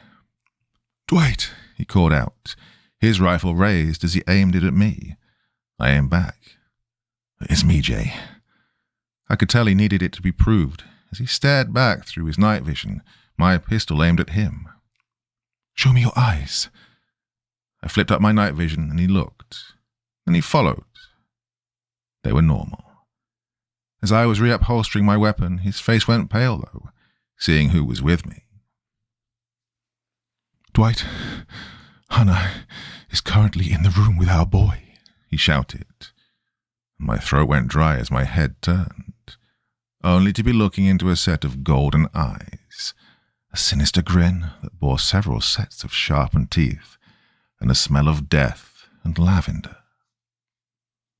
Immediately her hand ripped from mine, slicing through my gloves on the way and causing me to grimace as I stumbled back. This Hannah screamed in a way that made my mind bend, my eyes watering as I reached for my rifle. I opened up with a set of shots, my suppressor snapping. She lurched forward and swiped at me. Its 4-foot-nothing frame shifted, sending me flying back onto the front doorway. My head slammed against the wall, knocking me silly as I watched Jay take aim and fire. The thing reverted to its truer form, the skin and face melting in a weird spiral as it dropped and took to all fours, with darkened flesh, golden eyes, and 9 tails behind it. It smashed straight through one of the closed windows, crawling up the side of the house. I looked down to my chest. A single strike managed to almost completely punch through one of my armor plates, crushed ceramic and polythene spilling out like a white dust, along with cutting deep into the receiver of my rifle. Oh, for fuck's sakes. Yep, so that's how I lost my first rifle. Still angers me to this day. I dropped my dead-lined MK-18 onto the ground, picking up my shotgun and checking the chamber. "Are you broken?" Jay shouted. I shook my head. Nah, still kicking. A crash came from upstairs, and the scream of Jay's son followed. He roared angrily as he charged up the stairs, and I followed. What played out next happened in the matter of seconds, but it felt like an eternity. Don't know if it's because of the adrenaline or just being near the thing. Jay charged in first, rifle raised as the thing stood over his son, who was cowered under his bed. The Comijo stood over him, one hand peeling the bed up before dropping it as we approached. All darkness and ambient light seemed to meld with it, as if it was both everywhere and nowhere. With my buckshot, I couldn't get a safe shot. Jay fired first, impacting its sternum and causing it to pounce forward, the claws puncturing deep into his front plate. He struggled with it, and I could see him grimace beneath his night vision, trying to shove it off as his rifle became trapped between them. I had to act. I pressed my muzzle directly up to its hairy and mangled skull and pulled the trigger. A small shockwave of the contained discharge and buckshot impacting corroded flesh, sending silver blood flying out as its screech caused me to feel nauseous. With a swipe of its right hand, it ripped one of my tubes off my night vision and slashed into the right side of my face. Oh, there was barely any warning. No disgusting tearing sound, just a single swipe of air and half of my face became unzipped.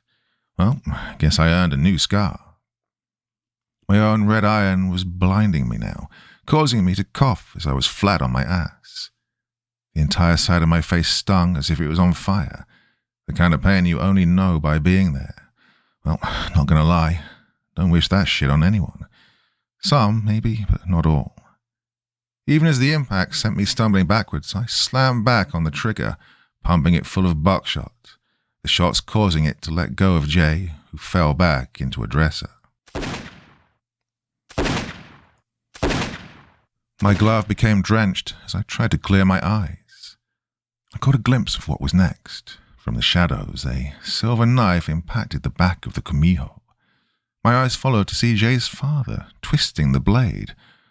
Whatever it was made of hurt it bad, and caused the area around it to start hissing with steam and fire. I also saw it duck down and slash backwards, gutting the old man's stomach.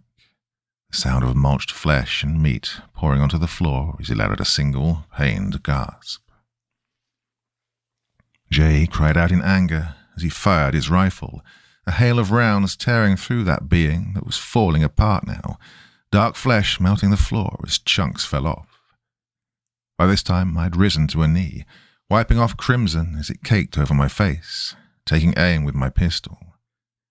A light show of flashes, both in IR through my still-working tube and in the darkness from my other eye.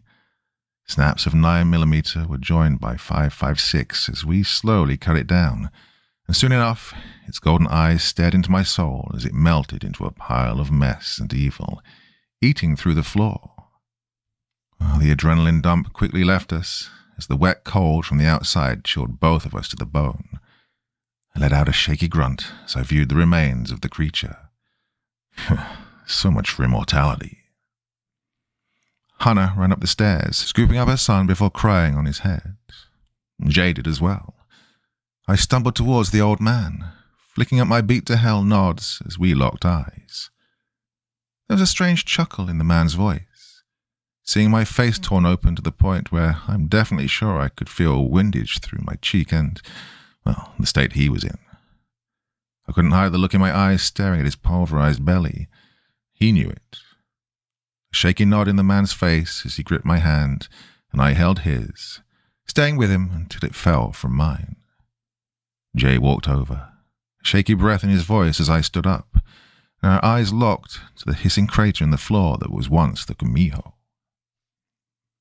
A millennia of violence and torment ended at the barrel of human determination. "Yeah, Jay?" I asked, shakingly getting to my feet. "Call it in," he muttered. I looked at him. "You're a mission. You're home." I wasn't going to take that from him, not after everything he'd given and lost. I slowly closed the man's eyes as I heard Jay through my damaged peltors. "Main, this is Kilo 9. Op 4 actual is down. Preparing proof of echo X-ray." I remained in South Korea for the funeral service, shortly after getting my face patched up. The loss of their grandfather weighed heavily on Jay's family, but with the Kumiho put down, it meant that their people could move on. PEXU estimates that nearly 500,000 succumbed to its wave of death. That's just the confirmed ones. Those that went missing alone on trails, in rivers, of whom local police wrote off. Well, it's a miracle that we were able to put it down at all after the long night. We parted ways, and he told me if I ever needed him, simply call. In this industry, I may have to take him up on that offer one day. I would several times.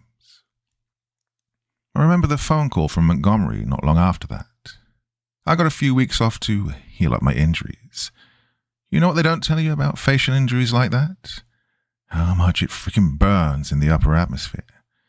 Don't know if it's the moisture, but it was a long flight back to the continental 48. On the bright side, I got to relax at my house. I bought it shortly after my departure from that company I used to work at. My prior encounters before PEXU left me a little more than paranoid of the deep woods, and with my previous employers looking to catch me off guard, I knew I needed a place of quiet, open isolation.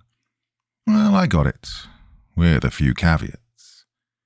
The house itself was a 2-floor ranch house that came with a large plot of land near the Rockies. Simple, quaint. No one for a few dozen miles. The first weird sign was the fact that it had a foundation underneath that was nearly as large in area as the structure above. That and the fact that there was nothing on this place. No hauntings, killings, murders, nothing at all. Like it just dropped out of nowhere. Despite probably the better judgment of anyone else, I took it. Used a variety of tools to renovate and fortify it, and a small arsenal to guard it. Some days are peaceful, others, well, not so much. The day I got back, I remember pulling up to my front porch in my SUV. A strange, grey thing on my front steps. I kept my hand death-gripped on my 9 as I exited my vehicle and approached. For safety or otherwise, a large amount of my property was lined with bear traps. Now, here's a hint. They're not for bears. So when I strolled up and saw all of them, and I mean all of them, all 12 were bent and warped together in a fashion physically impossible with no weld marks and beyond what any tools could do, and placed in a fashion too intentional to be an animal. Well, I looked around, noticing the air outside was a lot more stale than when I'd left it. There was also no wind. At all. Well, let's just say I made sure not to look outside when I heard scratching on the sides of the house that night. You'll find the Great Plains, Oklahoma, and especially Appalachia are regions where you just don't acknowledge some stuff. It was hard for my Chicagoan brain to come to terms with the outside being lined with gashes too deep and too high to be from any local coyotes or other critters. Or the handprints that started to appear on my banister or the sides of the house. A slight embed just deep enough to be noticed. One of them also appeared on one of my windows, making me have to replace the entire thing. Fucking jerk. But for now, it's a weird symbiosis. The land likes to desecrate my house that doesn't exist on any public records. I stubbornly remind it that I'm not going anywhere by paving and painting over anything it does. Well, I guess it's time to get back to the prior faction I'd mentioned.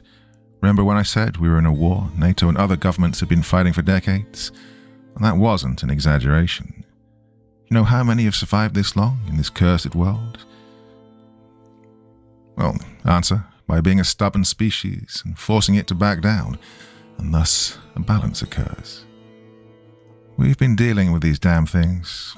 Entities, not myths, real living things that have been around since before Pangea and the Earth was cooled. Yeah, all the way back with swords and hatchets. God bless our ancestors. Recently, though, an escalation has occurred. World leaders got comfortable in the routine of covering up strange occurrences, attacks and incursions under the guise of gas leaks, mass shootings, accidents, trying to hide the unnatural under a sense of conceptuality. The problem? They lost the narrative quickly. Well, I've got another question for you. What's a cult? A group of unwavering devotion and ambition, misguidedly dedicated, usually in a religious sense, towards a leadership that screws such effort and sacrifice for all too sinister purposes. Well, the movement designated the Blackwood Brotherhood meets that definition to a T. Theorized to be the descendants of ancient Wiccans and ritual practitioners from ancient Europe, their modern incarnation bears that of ancient shifters under the guise of an elk or a deer's head. And they're smart, extremely smart. And the powers that be decided to blame everything on natural disasters. They tripled down and festered distrust. If all these accidents keep happening, then who's to blame? The government that promised to protect you.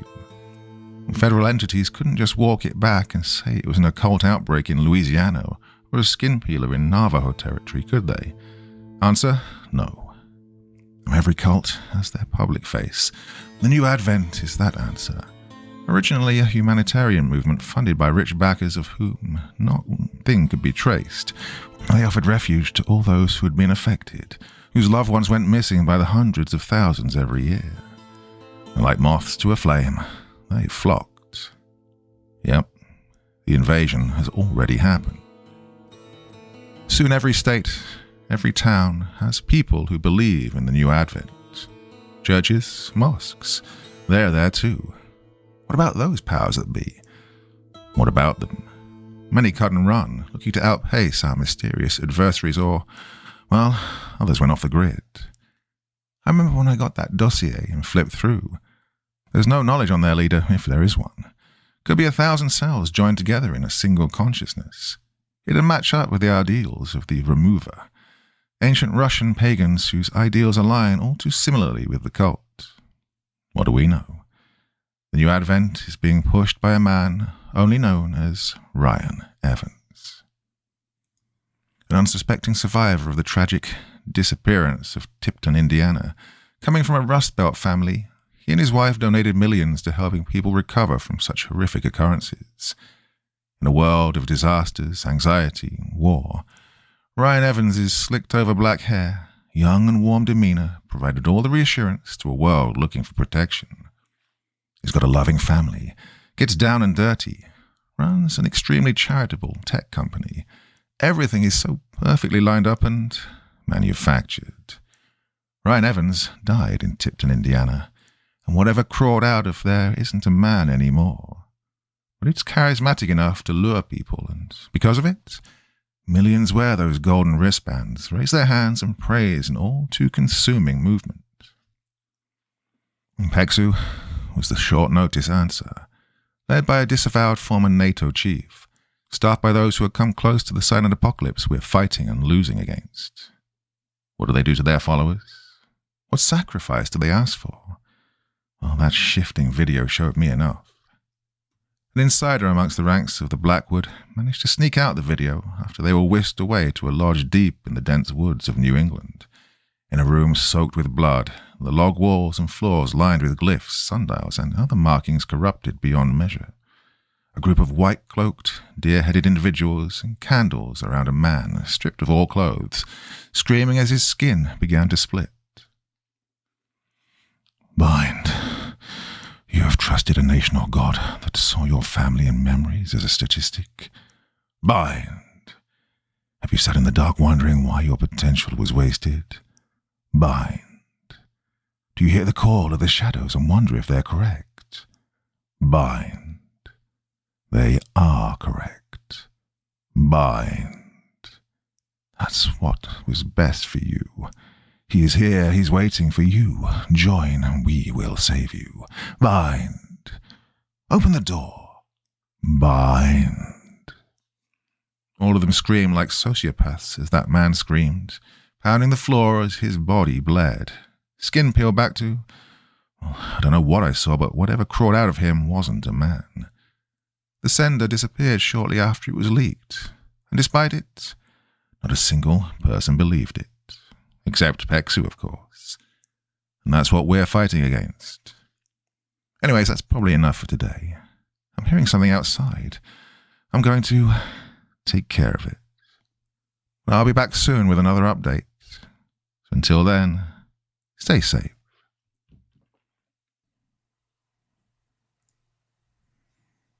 An Occult Hunter's Deathlog, Entry 3, by Forest Has Eyes. Well, this is Nolan, signing back on.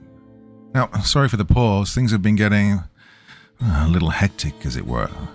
I'll try to cover it when I can, but for now actions are still taking place. And so in the interim, time for another trip down memory lane, Louisiana. I want to say this was well into my second year with PEXU, nearing the 3-year mark. Time gets convoluted as the government-sponsored disposable dozens of missions a month. Target packages the world can never see the beginning to pile up in the back of my house figuratively, and my mind literally as the weight of everything began to settle and press down onto my shoulders and soul. Well, I can't tell you the amount of early morning or late nights, running off adrenaline and caffeine, marching off to every corner of the States and the globe. 1 week in South Korea, the next headed to Canada to deal with something that came from northern Michigan. The next, well, let's just say something was lurking within the smoke of a large forest fire and harvesting all those who ventured in to stop the flames. Honestly, I think I was going insane. To be fair, I probably am, though functionally at the very least. Worst was, every time I came home, it was feeling less and less safe. Now, a good example was when I woke up one morning and decided to make myself a cup of coffee. Honestly, that was what probably did it. A bad omen. Anyways, it was heading into the fall of that year, so I could feel the cold of the Rockies seeping through the windows. I went out to take a look on my porch, and I saw them. Birds. Well, I live in an extremely rural area. Shit, with some of the installations I made on my house, I'm practically off the grid. Animals are to be expected, but not the nearly 200 dead birds I saw laying around the front of my house.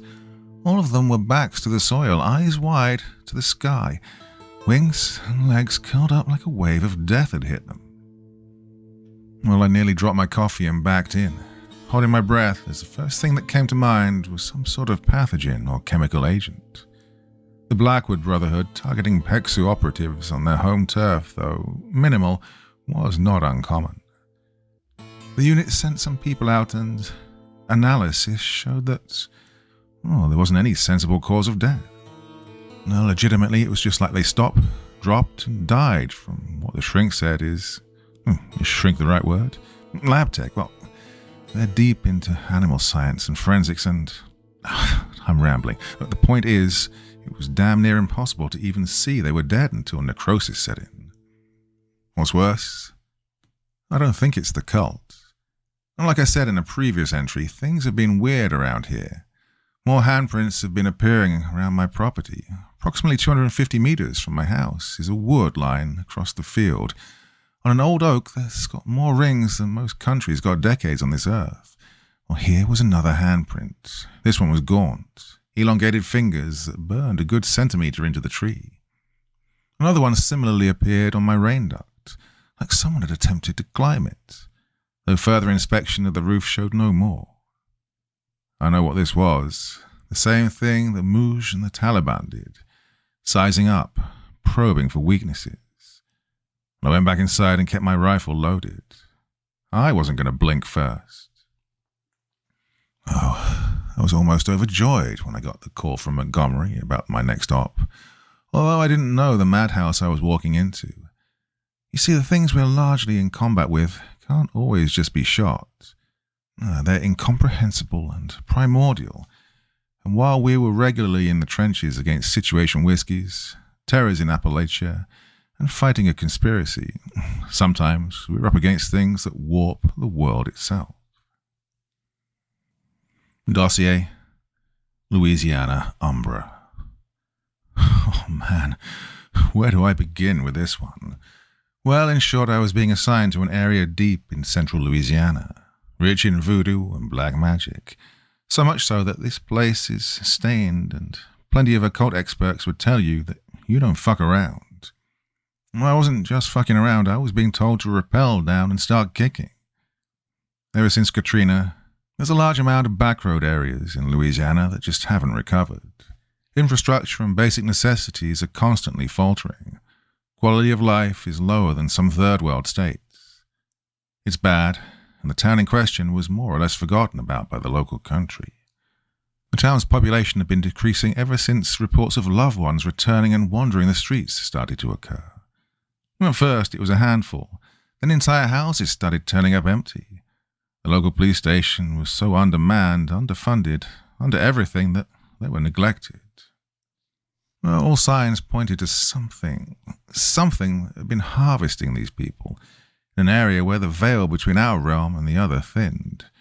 Something had crawled its way onto our side and it got past PEXU and then assigned to me. Terrific. Worst part was, it was, in Montgomery's own words, "I wish we could provide you with more, but we're down on manning and we can't confirm what the nature of the situation is. We'll have you on ISR every second. Call me if you need me. I can't say I was all too pleased to be going to a backroad swamp town nestled in Black Magic Alley that was slowly being devoured by something. I can't also say I had to front my own transportation on this one, meaning it was a crispy 20-hour drive.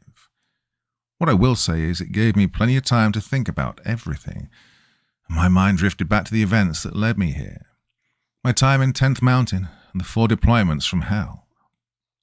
I think it was while passing through Oklahoma that I saw something that shook me to the core. It was this out in the literal middle of flatlands nowhere, past a native res just a few clicks. While I'm buying some fuel for the road when the cashier hands me back my change. Gold wristband, logo of the new Advent written on it. Oh, I sped the fuck out of there. This guy had to have not left his zip code in the last 20 years. This place barely had a power line, and yet there he was wearing that wristband. So many people were. I saw a few at the airport when I flew out to Korea, Canada, even Germany. The pit grew in my stomach. The world we knew was slowly being consumed by something, and time was running out, and I feared the brass didn't have the manpower to stop it. I still don't, and I was right. Things got real weird when I passed the state border into Louisiana, groggy and tired. When I pulled into a rest stop and caught some winks. And the dream I had was weird, like vividly weird. I remember feeling shit in the dream, tasting stuff. The cold of my AC back in my house, my sheets, the disgusting taste in my mouth. I woke up in my own bed. Well, actually, I was sure the entire drive was the dream, an hallucination brought on by sleep deprivation. So much so, when I glanced around, I felt the world come back, and I remember rubbing my temples before I heard it. Dwight. A female voice, someone I remember. She was an old friend of mine, a colleague who'd helped me before I joined PEXU. Roseanne. I couldn't mistake that British accent anywhere, and it sounded real, the echo down the hall. I looked at the closed door, unable to talk. My lips wouldn't move. I tried to get up, but I couldn't. Dwight, she said again, no inflection in her voice, and the warning signs in my head were tripping as the door just pushed open. There she was, tan skin, dark hair hanging over a seat of wide eyes with needle irises. I could feel my entire body panic as she sprinted towards me, eyes as gold as the new Advent's banners, face contorted into pure hatred. I snapped away so hard in the driver's seat of my RAV4, my chest hit the steering wheel, causing me to cringe. Oh, I said. Yeah, caffeine nightmares are a trip. Well, honestly, I don't know. You ever forget someone's voice till you hear it again? So much has happened. I'd forgotten Roseanne's tone until I heard it there. Hadn't thought about it in literal years, and something had drawn those memories back out. I looked at the clock. A hardy 30 minutes had elapsed since I went to sleep. Good enough, I suppose. Pulling into the area several hours later let me know the kind of shit I was getting into. Dense forests that were still cold and humid from the previous storms surrounded either side of the interstate like an impenetrable wall. All along the way were overgrown shacks, rusted-out cars, vehicles abandoned, some turned over. Road signs hanging off wood poles that pointed towards roads that had long since been abandoned. Yeah, this was central Louisiana, all right. The town in question had seen better days, and that was at least somewhat alarming, as it had been a while since the epicenter hit this place. And yet the power lines were still sheared and hanging. No sparks meant they were dead. Windows broken, entire sections of house walls falling off. People still walked the streets, off in the distance, before disappearing behind corners. It was broad daylight and yet seemed as dead as it would in the pitch dark. You could almost see the slight dark mist hanging over it, a weird flicker at the edge of your eye. This wasn't inhabited by us anymore. No, something else had made this its lair. First point of contact was the police station in town, and, well, yeah, I'm just going to go ahead and say it. I didn't even think it was the actual police station. It was a small 10 by 10 meter concrete square building on the corner, bordering a small lot of gravel, rocks and debris. Old bars had rusted over the smeared windows. The literal word police was painted over the door and had begun chipping off long ago. I pulled up to the curb, opening my door to get a blast of the wet cold, soon to turn into humidity. A hint of mildew and oil rot in the air as I walked up. The only patrol vehicle had cracked windows, with almost all the tires flat and empty. Approaching the door, a single sign read, "Until further notice, all law enforcement responsibilities are to be directed to Louisiana State Police Trooper." Well, there's supposed to be someone here. At least, that's what I was given. I checked my info again and saw a code. 0432. I scanned around and, sure enough, a small lockbox I found hidden behind a bucket that I kicked away, causing it to roll down the sidewalk with a large echo. Inside, a large set of keys and a laminated sheet with a set of addresses, and written on the bottom, "Good luck." Gee, thanks. I might be up shit's creek, but at least I've been given a fork. Well, the first few addresses were situated in the center of town, something I thought would give me comfort, but I soon realized the extent of the harvest that had been conducted. Cars were either gone or abandoned, some parked half on the curb, others rotting in their driveways. Bushes and shrubs were overgrown. Sidewalks had more weeds than, well, sidewalk. This place had become a borderline project left to decay, the swamps having reclaimed it as humanity had been driven out by something. I parked along the road, stepping out, and concealed my Glock, though if I needed a short, quick, violent run back to my RAV4 would provide me with heavier firepower. The keys provided were to select addresses, although I'm sure had the cops still been around, they might as well have given me a master key to the neighborhood and let me start looking. Regardless, I walked up to one of the single-floor houses, placing the key in and, well, the lock wouldn't give. Too much rust. A single mule kick to the door, and a few more months off my knees, and I was in. Oh, the smell of mildew hit me immediately, damn near suffocating. Dead air is lethal, so I brought along a simple rebreather to keep my lungs clear. Windows had been broken open, like on many houses, exposing the insides to the elements, yet there were signs that whomever had been here had vanished. Sure, things were kicked around by either animals or the wind and rain, but the table had been set up for dinner that had long since gone rotten and fused to the plates. Toys were still on the floor, a lounge chair kicked up with a remote on the seat. The imprints of people burned into the chairs, onto the table, in the lazy boy. Well, I've got a stomach for many things. Trudging through sewers with a pistol chassis and a light, looking for beasts, that's fine.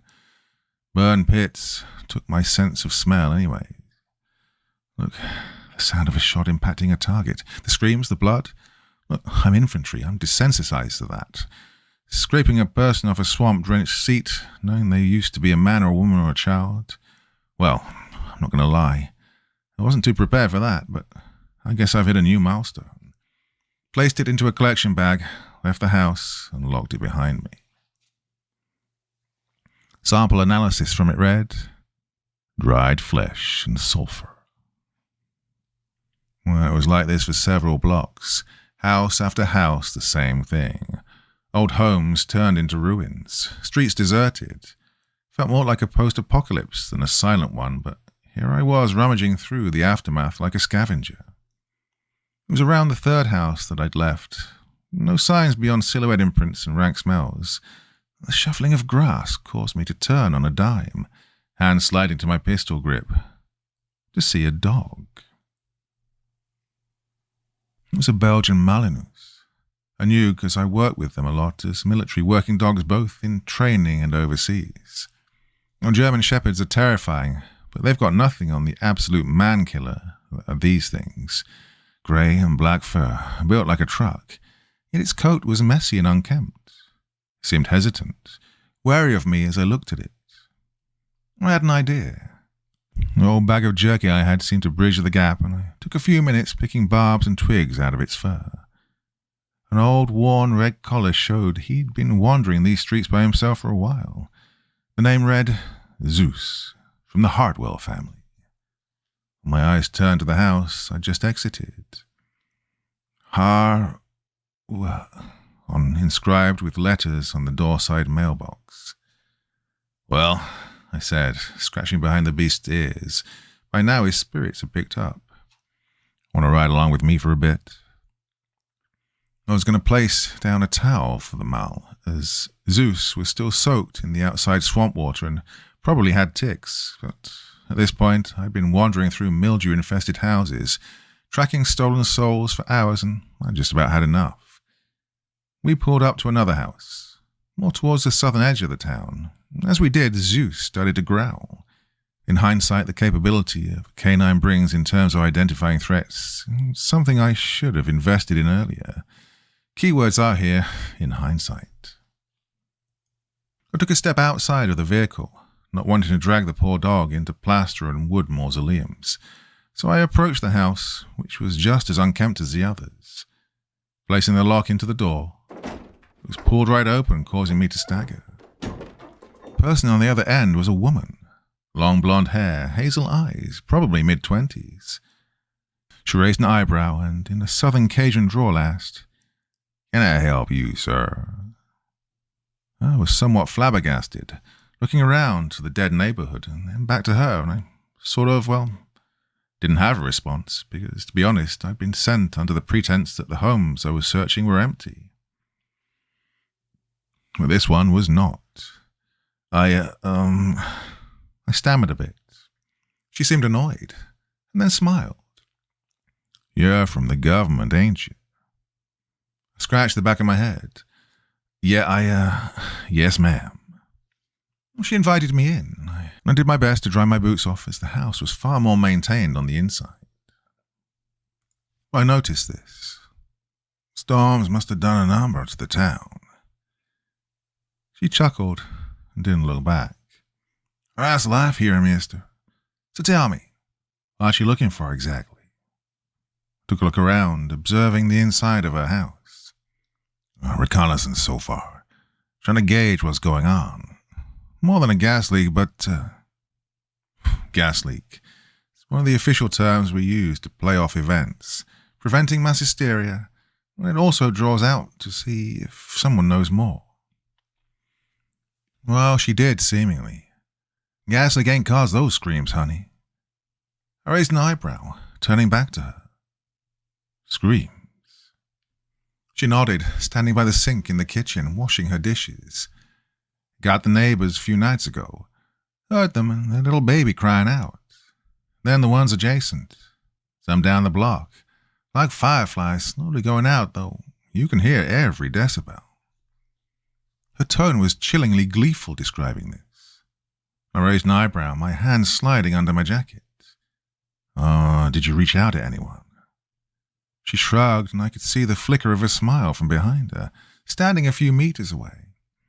"Things don't work like they do in Chicago, Dwight. Sometimes it's best to look the other way and keep going. If you survive, it wasn't your day." I then noticed the water that she was using to wash the dishes was black, corrosive and dirty, borderline septic. The counter was also far more chipped and cracked than it had been, and the walls were peeling. The carpet was mangled. Then it hit me as my eyes locked onto her and my hand gripped my pistol. How do you know my name?" She turned, hair greasy and hanging over her face as her expression was blank. Her eyes were normal, but something behind them, an intention that was malicious, evil. Her lips peeled back to reveal sharpened and worn-down teeth as she screamed, pushing the limits of her vocal cords as she lunged. I drew my Glock. And then I was back in the driver's seat. My barrel clanged on the windshield as I found myself aiming with my hands over the steering wheel. Where I'd been exactly 7 minutes prior, door slightly ajar with my foot sticking out. Zeus had begun to bark like a maniac, First I thought it was me, and then I saw that they were staring out the passenger window at the house.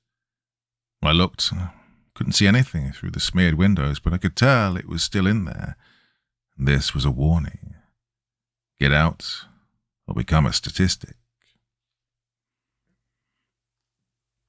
Well, I wasn't backing down, but I needed more information. I took 5 in the parking lot of an old restaurant, a burger joint I'd passed on the way in, possibly the only one left. Zeus was gnawing away at a burger I'd gotten him.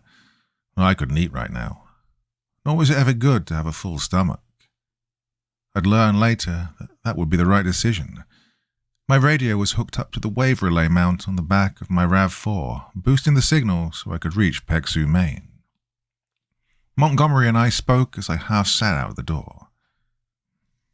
"You're saying it can, manipulate reality?" the Brit spoke. I rubbed my temples, keying into the mic. I'm saying one moment I was in the house, about to be jumped. The next, I'd gotten rewound about 10 minutes back. A moment of silence passed as he responded. "Check your ATAC. I've updated you with contact information and a location for someone nearby who can help you.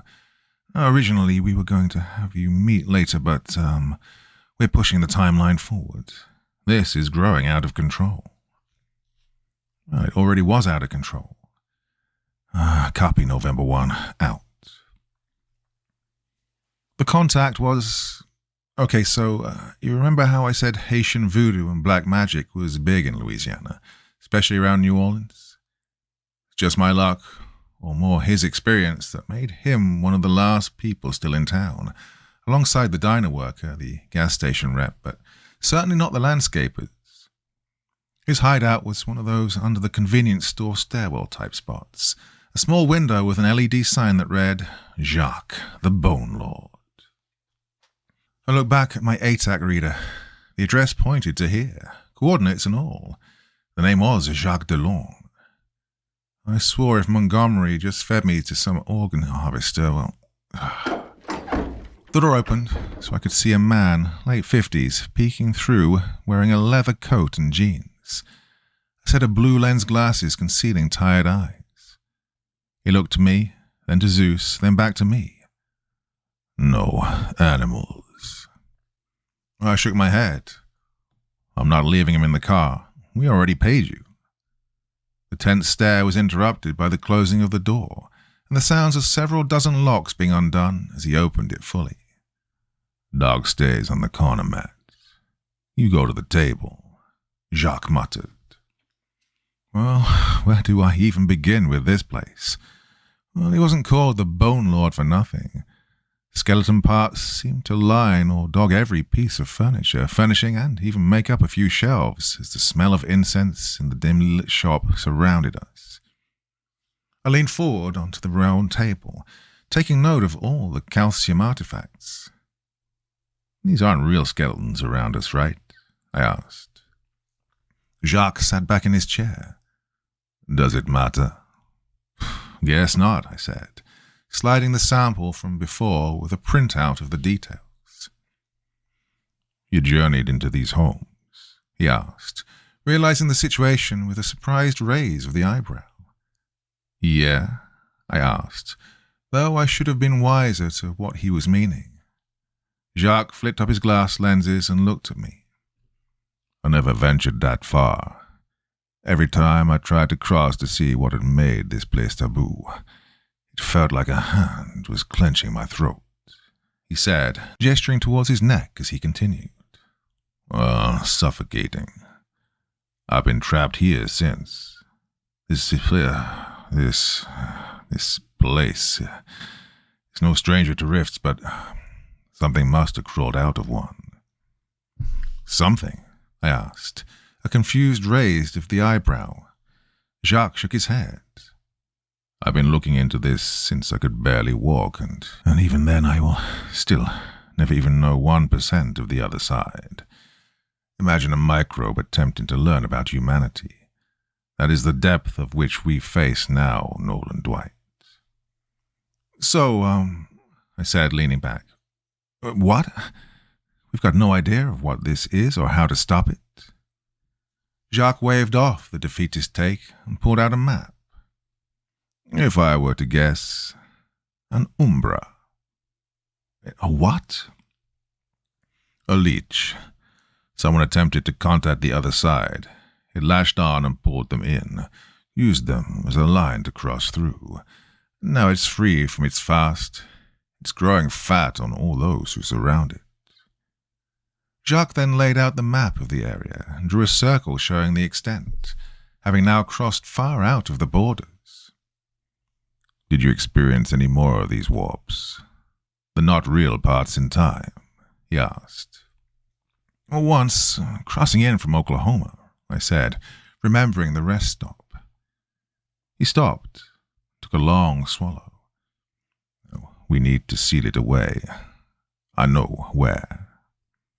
I raised an eyebrow. He pointed to an old complex just to the northeast of the town. "Old warehouse, previously used for lumber to carve into the swamps. You know the Trail of Tears?" he asked. I was confused, but I nodded. "One of the old routes ran through here. Many sick or wounded left to die. Others, later slaves, buried in the same cemetery. A whole lot of death. Only wooden markers denoting their resting spots. Now, paved over and forgotten. Even that laid abandoned." Jacques' retelling had his words grow more and more pained as he finished. "And so what? All of the deaths," I said, putting the pieces together. Then he laid it all out. "Yeah, must have attracted something. I hear them every night, Nolan Dwight. Old generation and new, begging to be set free. Thought I was going crazy. Well, they were ghosts, but you saw the aftermath. We need to end this, please." Well, he was trapped here, unable to leave, as the threshold had surrounded his entire house. Well, I wasn't as tied to the other side as him. No leashes to drag me down, and it already showed that it was afraid. If this Umbra was feasting off all of these people like they were batteries, I was going to have to go in there and undo it all. The route took me to a drop off the side of an interstate heading north from the town. I popped open the trunk and retrieved the essentials, pulling my plate carrier over my jacket, pulling on my belt and clipping the leg strap of my holster. The final touches were checking the light on my rifle and slamming the trunk shut. I stopped when I looked to the passenger seat. Zeus was barking, scratching at the door. Practicality said to leave him where he was safe. However, part of me didn't want to leave him here. And another waged that, in some respect, he knew what was down that muddy and gravel-filled drop into the woods, and wanted some payback of his own. I opened the door and the Mal took off, forcing me to hoof it down to catch up. Zeus, for fuck's sake," I called out, causing him to stop at the bottom as he stood firm, ears up and looking around. I stopped behind him as he hugged one of my legs, my rifle pointed into the brush. From the trees, they were looking at us, the disheveled, haunting forms of people just behind the bark bodies of the forest, staring at us. They looked almost normal, but not quite. Some parts of them were blurred, other parts I swore were intact, but decayed. Oh, they were both dead and alive, stuck perpetually in whatever this weaponized hell was for them. My optics red reticle traced over them all, surrounding us as I took stock. They were sizing us up. We weren't relenting, so the air grew stale, and the only sound to greet us was the sound of rain dropping off the trees. And then, one of them took off. My rifle took aim as I shouted, "Stop! Stop!" Though it was more of me doing my part as I fired, and the round tore through them, and the thrall melted in the same decayed slop as before. Then all of them began to converge, sets of 2 to 3 shots as I switched from target to target. Zeus jumped onto one, a larger man, sinking their teeth into the neck and tearing them apart before they too melted into the same state. My rifle went dry, forcing me to draw my pistol. A couple of them reached out, silent screams as their jaws were wide open. One slick motion, my barrel was level and a set of rounds cracked off and the nearby area was cleared empty. We had to move. Zeus and I took off down the trail, still being chased as I took aim, firing shots standing, braced against the tree, giving us some breathing room before we reached a clearing. I staggered out, Zeus sniffing the air as he growled. I messily reloaded a new magazine, the old one hitting the forest floor as I slapped the bolt release home and aimed my rifle. The forest was quiet. The only sign of anything besides my firing on the trail was a hissing line of decay marks burning into the forest floor.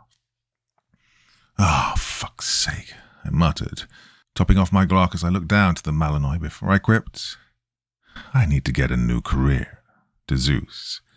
Well, the dog simply looked up, none the wiser to what I was saying. Yeah, you're right. I should just shut up. I turned back to our target then. A gigantic skeleton of rusted metal supports and sheet wall, standing just above the trees in the dense forest with cracked concrete and stone surrounding it. The warehouse. Oh, my rifle was raised as I approached, Zeus having taken up some sort of roving circle around me as I made for one of the closer entrances. Moss and leaves hung above through the cracks as water kept pouring down. A gigantic, cracked concrete foundation floor with an empty shell of a building surrounding it. The old structure groaned and cried out as I looked up and around, seemingly nothing to greet us. Zeus, however, was too busy sniffing the floor, digging at the concrete as I turned, asking, "What? Smell something?" Well, Jacques did say it was built over a mass grave.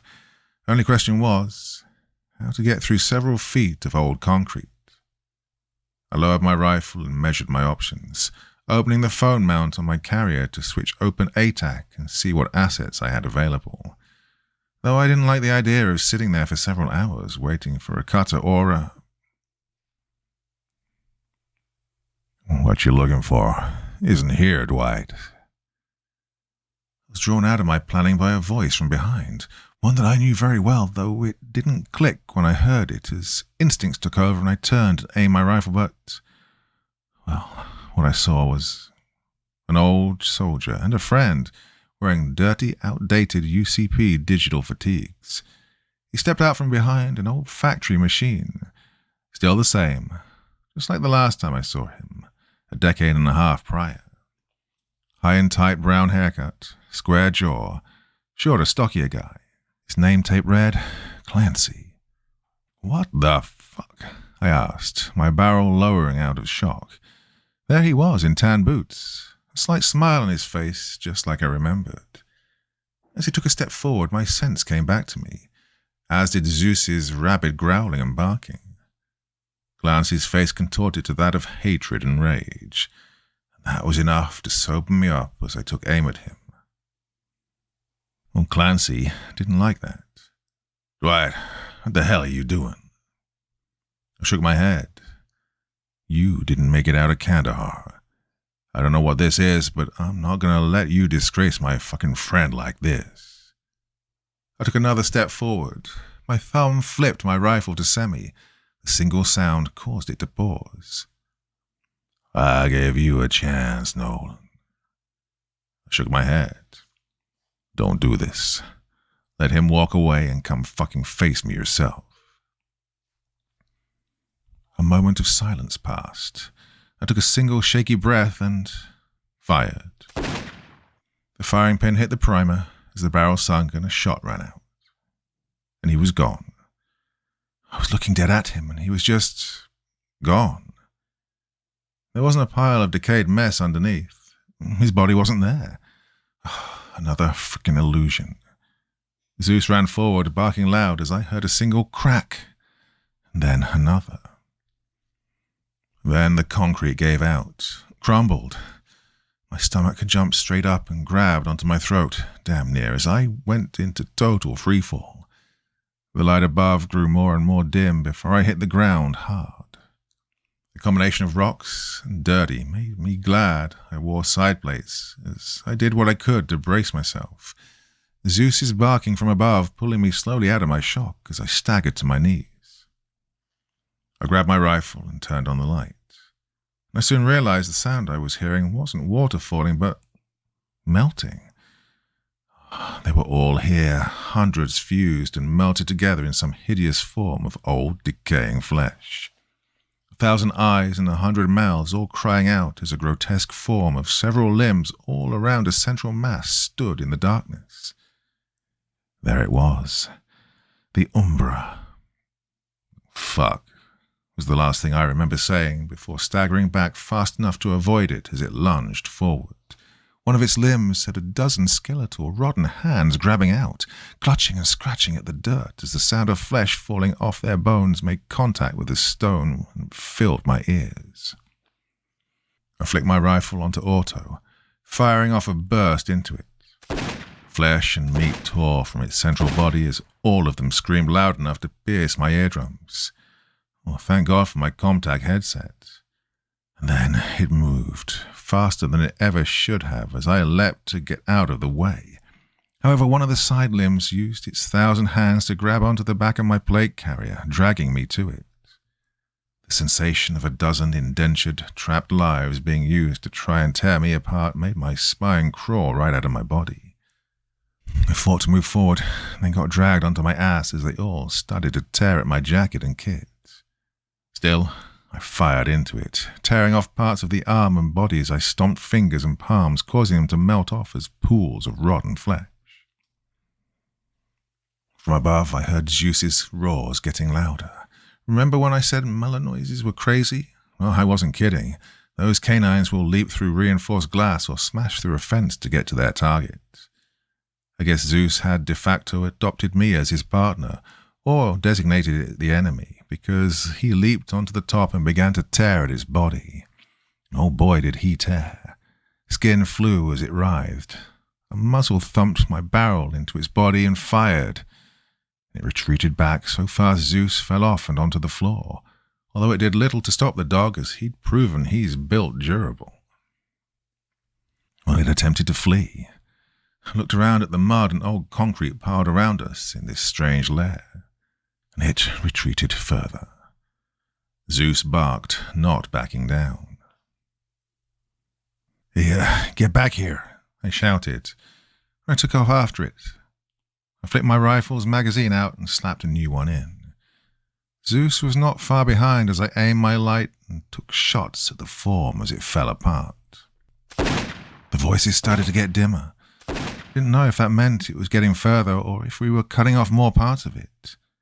Suddenly, we were bathed by darkness and I fell through a literal door onto a carpet. I was back in one of the houses. I shot to my feet, seeing the layout of one of the homes I'd cleared earlier. I looked around. Surrounding me, as they sat on the couches, the chairs, at the table, were those taken. I remember this house exactly as they were right when I'd analyzed their places. God, it was keeping them here, trapped. It wasn't going to trap me.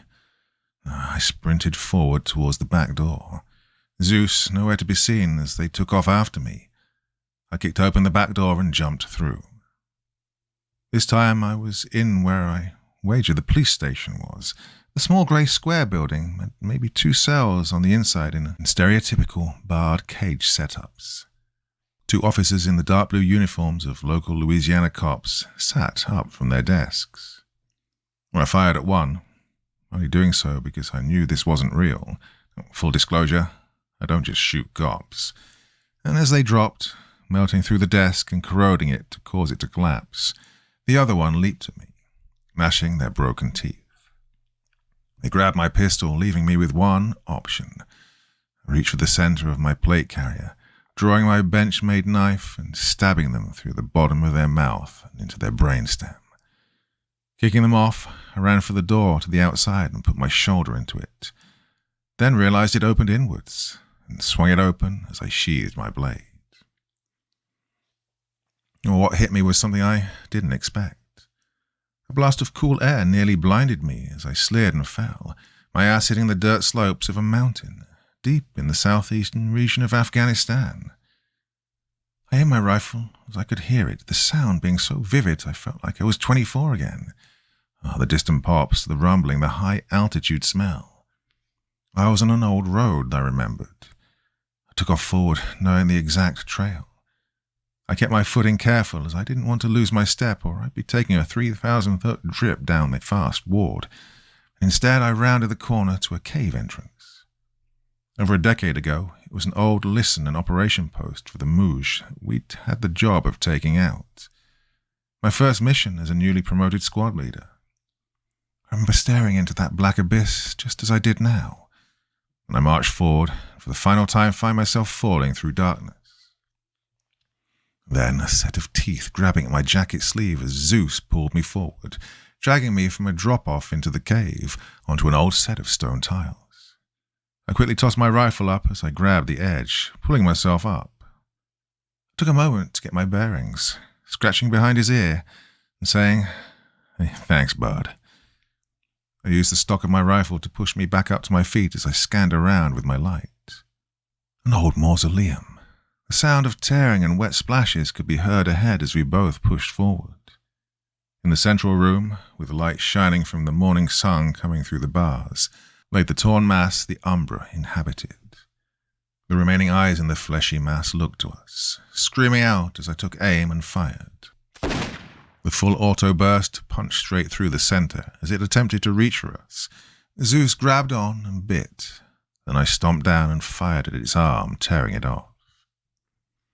As my Malinois took great pleasure shaking the writhing limb to death, I reached into a dangler pouch on my plate carrier and dumped a bag of salt onto the thing. It crackled and hissed as I lit a match and set it alight. Well, Jacques said he had a theory it was an Umbra. No way of telling for sure. When in doubt, salt and burn it out. I forced open the iron gate through generations' worth of dirt and grass clumped up. Zeus took off as I dropped my mag, loading a fresh one and firing into it. I slammed the gate shut as it grabbed at the bars and reached through, screaming more and more as it slowly melted into nothing but char. The last set of eyes met mine as I watched it die. No more souls would be trapped. No more people would be harvested. No more memories were getting replayed like some sick fucking remix. Fucking shit, I said. A glorious exhale as I walked away, replacing the burnt flesh rotting stench in my lungs with crisp forest air. Zeus followed. I set my rifle down on a tree, leaning back as the adrenaline started to wear off, and I could feel the freezing amount of sweat I had after the ordeal. It wasn't perfect. The area still smelt and felt like death, but the suffocating fog of dread had worn off. After a quick look around, November 1 to Maine. Up for actual is Echo X-ray. Sometimes you've got to persevere. Though let's just say I'm in no mood to go back to Louisiana anytime soon. Regardless, it was probably the most vivid, as whatever it was, Umbra or not, made those blasts to the past straight out of the cerebral theatre. It was not something I was looking to run it back at, and I told Montgomery as such, but he put it best. We don't have the luxury of choice right now, and when we're knee-deep in problems and burdened by short-handedness, a few weeks after Zeus acclimatized very well. What, you thought I was going to leave him behind there? Absolutely not. No, that dog is the reason I'm still around, for better or for worse, so the least I could do was get him out of there.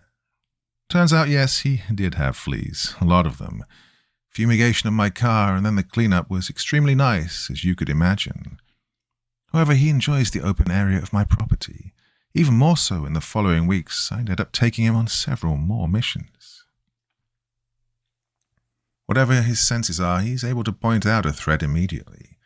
He's as much of an asset to the small unit I've got going as he is a friend. Though, some mornings I'll walk outside to grab my paper and bring him with me. Zeus will stare out into the fields with his ears pointed up like he's seeing something, and then he'll growl. The first time he did this, I noticed the area was silent, just like it had been before. No day gets any easier. Out of the frying pan, you know the rest. Gotta go now. Got another target package rolling in. One that I should be able to update you on as soon as we've caught up on some of the big stuff. Well, for now, this is Dwight Nolan. See you all again next time.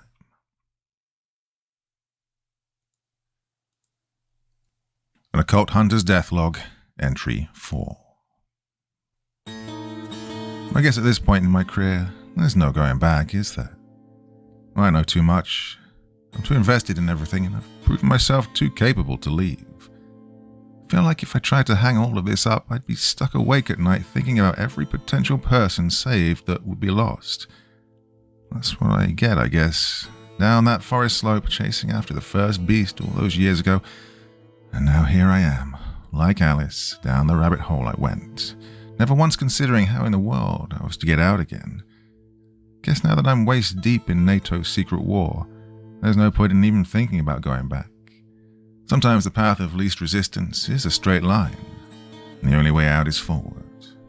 Hey, sorry, rambling a bit. Yeah, this is November 1. Dwight Nolan. Last we left off, I was recounting the more notable operations, and the time in between has been spent with plenty of other target packages. PEXU as an organization has grown over the years, although we're still strapped for men, intel, and support that we need to be fighting this thing on equal footing. It's a shadow war, plain and simple. Can't go hot, or we play right into the hands of the new advent, and they know it. Remember us speaking about Ryan Evans, right? The supposed blue-collar face of the movement that's been bringing churches, communities, and the common man together all with these golden armbands. He spoke the other night at some fest. Seemed more like a rally. Footage showed an old-school carnival, steel fences on the tall grass, cheap Ferris wheel, and him speaking to a crowd. What about? Well, in his own words, ascension. Not just for America, but for every soul. Society as we know it today has been so obsessed with the material wants, we've forgotten what has made us whole. Families, communities, finding the strength to carry on and finding solace in each other. Well, I don't know what was worse, the demented confidence in which he said it that shook me to my bones, or the roaring applause he got after. Times of hardship weaponized by ensnaring people in their traps. Yeah, they preach community, but really what people find is a brotherhood that feeds them to the slaughter. Missing persons cases have been on the rise. It's getting blamed on homicide, natural disasters, war, when really intelligence agencies have been detecting human trafficking increasing in scores. Everyone who wears one of these devilish armbands smiles, skin pulling back against their skulls more and more. Yep, monsters are living among us. We're running out of time to fight this parasite. Why am I bringing all this up again? Well, the assignment I'm currently on is exactly that. Yes, we're finally in the current times. It may take more trips down memory lane, but for now, my work in the Great Plains has been eventful. PEXU doesn't have a lot of allies. SMUs, Special Mission Units, reassigned due to their encounters with the anomalous, supplies scrapped off the top of every department and branch we can get, all led by a former top NATO officer, Hammer. His policy is like his name. He's a shorter man, built like a bulldog. His ribbon rack, his stuff reaching back pre-Gulf War. He's got the square mug of someone who has definitely eaten roadside bombs. From what I can gather, former top NATO officer due to his outspokenness from what's going on. They tried to bury him in paperwork. However, he found he had too many friends in places like Ground Branch to be killed off. Well, he's probably one of the world's last best hopes. A full log of dip in his lip, and enough scars to line a medical book. If we do survive, his work, like all of ours, will go completely unknown. Well, that's the job we all agreed to. So, flash forward a few weeks prior to this. I get a call from Montgomery that was, as he worded it, absolute bloody emergency, Nolan. And for years, PEXU had been trying to establish ties with other organizations like the Hunters Guild, reservation tribes, places that had way more time ingrained against the darkness than us, but astronomically less funding. Trust was hard to come by. Might seem confusing at first, but realize they're people who've been usually ignored, cast out or ostracized due to their ancient history in dealing with the mystic ways of the world, now being approached by a military joint task force, just as everyone is slowly capitulating to a new world order under the gold of the new advent. I'd tell them to kick rocks and rack around, though they were nicer, even if it was complete silence from the Hunters Guild. That was the status quo for nearly a decade. And it changed a week ago when PEXU was given a request for assistance from one of the reservations out west. Now, you might be asking, why didn't they send a full SMU? Why not stick 4th Special Forces Group on them and have my old friend Captain Walker hunt them down? Despite needing dire assistance, many in the reservation were still paranoid. This was a group of them all experiencing this mass casualty event. And only one of them dared to come forward and ask, and they were still split down the middle with paranoia. Deploying an entire force? No go. And this is where the solos of PEXU like myself come in. I wasn't going alone. Assigned to me was an old friend I'd been working with for a while. He was a U.S. Marshal by the name of John Blackburn. PEXU can and will generally recruit help from wherever they can get it. Blackburn's experiences, along with his status as a federal officer, made him quite the asset. I met the marshal down by the border near New Mexico a while back, maybe just after my first year. A pack of Chupacabras had been on a cleansing path and had cleared houses through 5 separate ranches, and the locals began to turn up dead, so he and I were assigned to estimate their next destination, intercept, and exterminate.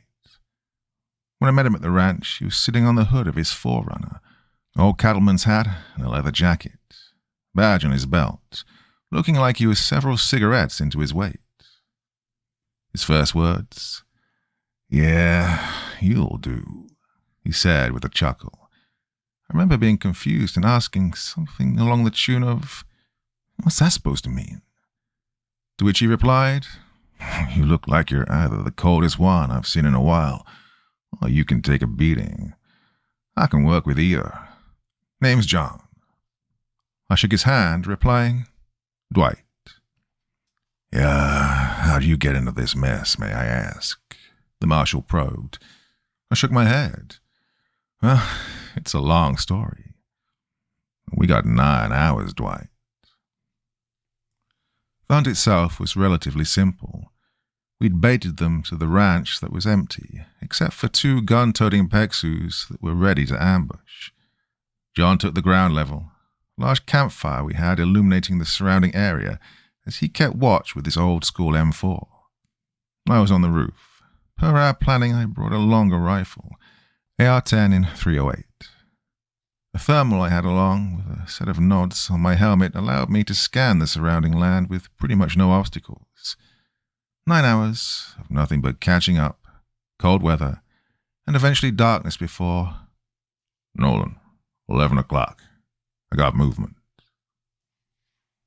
I quickly changed towards the north side of the roof and looked through. In the distance, there was a group of at least a dozen, maybe 20 cold signatures heading towards us. Our Chups are part reptilian and canine. Well, at least that's what's theorized. So it was no surprise they'd be colder than the ground around them. All of the dog-like silhouettes maneuvering onto us like wolves. "Yeah, they're heading for us," I said, making sure my round was seated in its chamber. "All right, I'll draw 'em in. Start covering." I remember John beginning to fire off a series of rounds from the porch. Through my thermal I could see the streaks of heat passed and begin to impact some of them.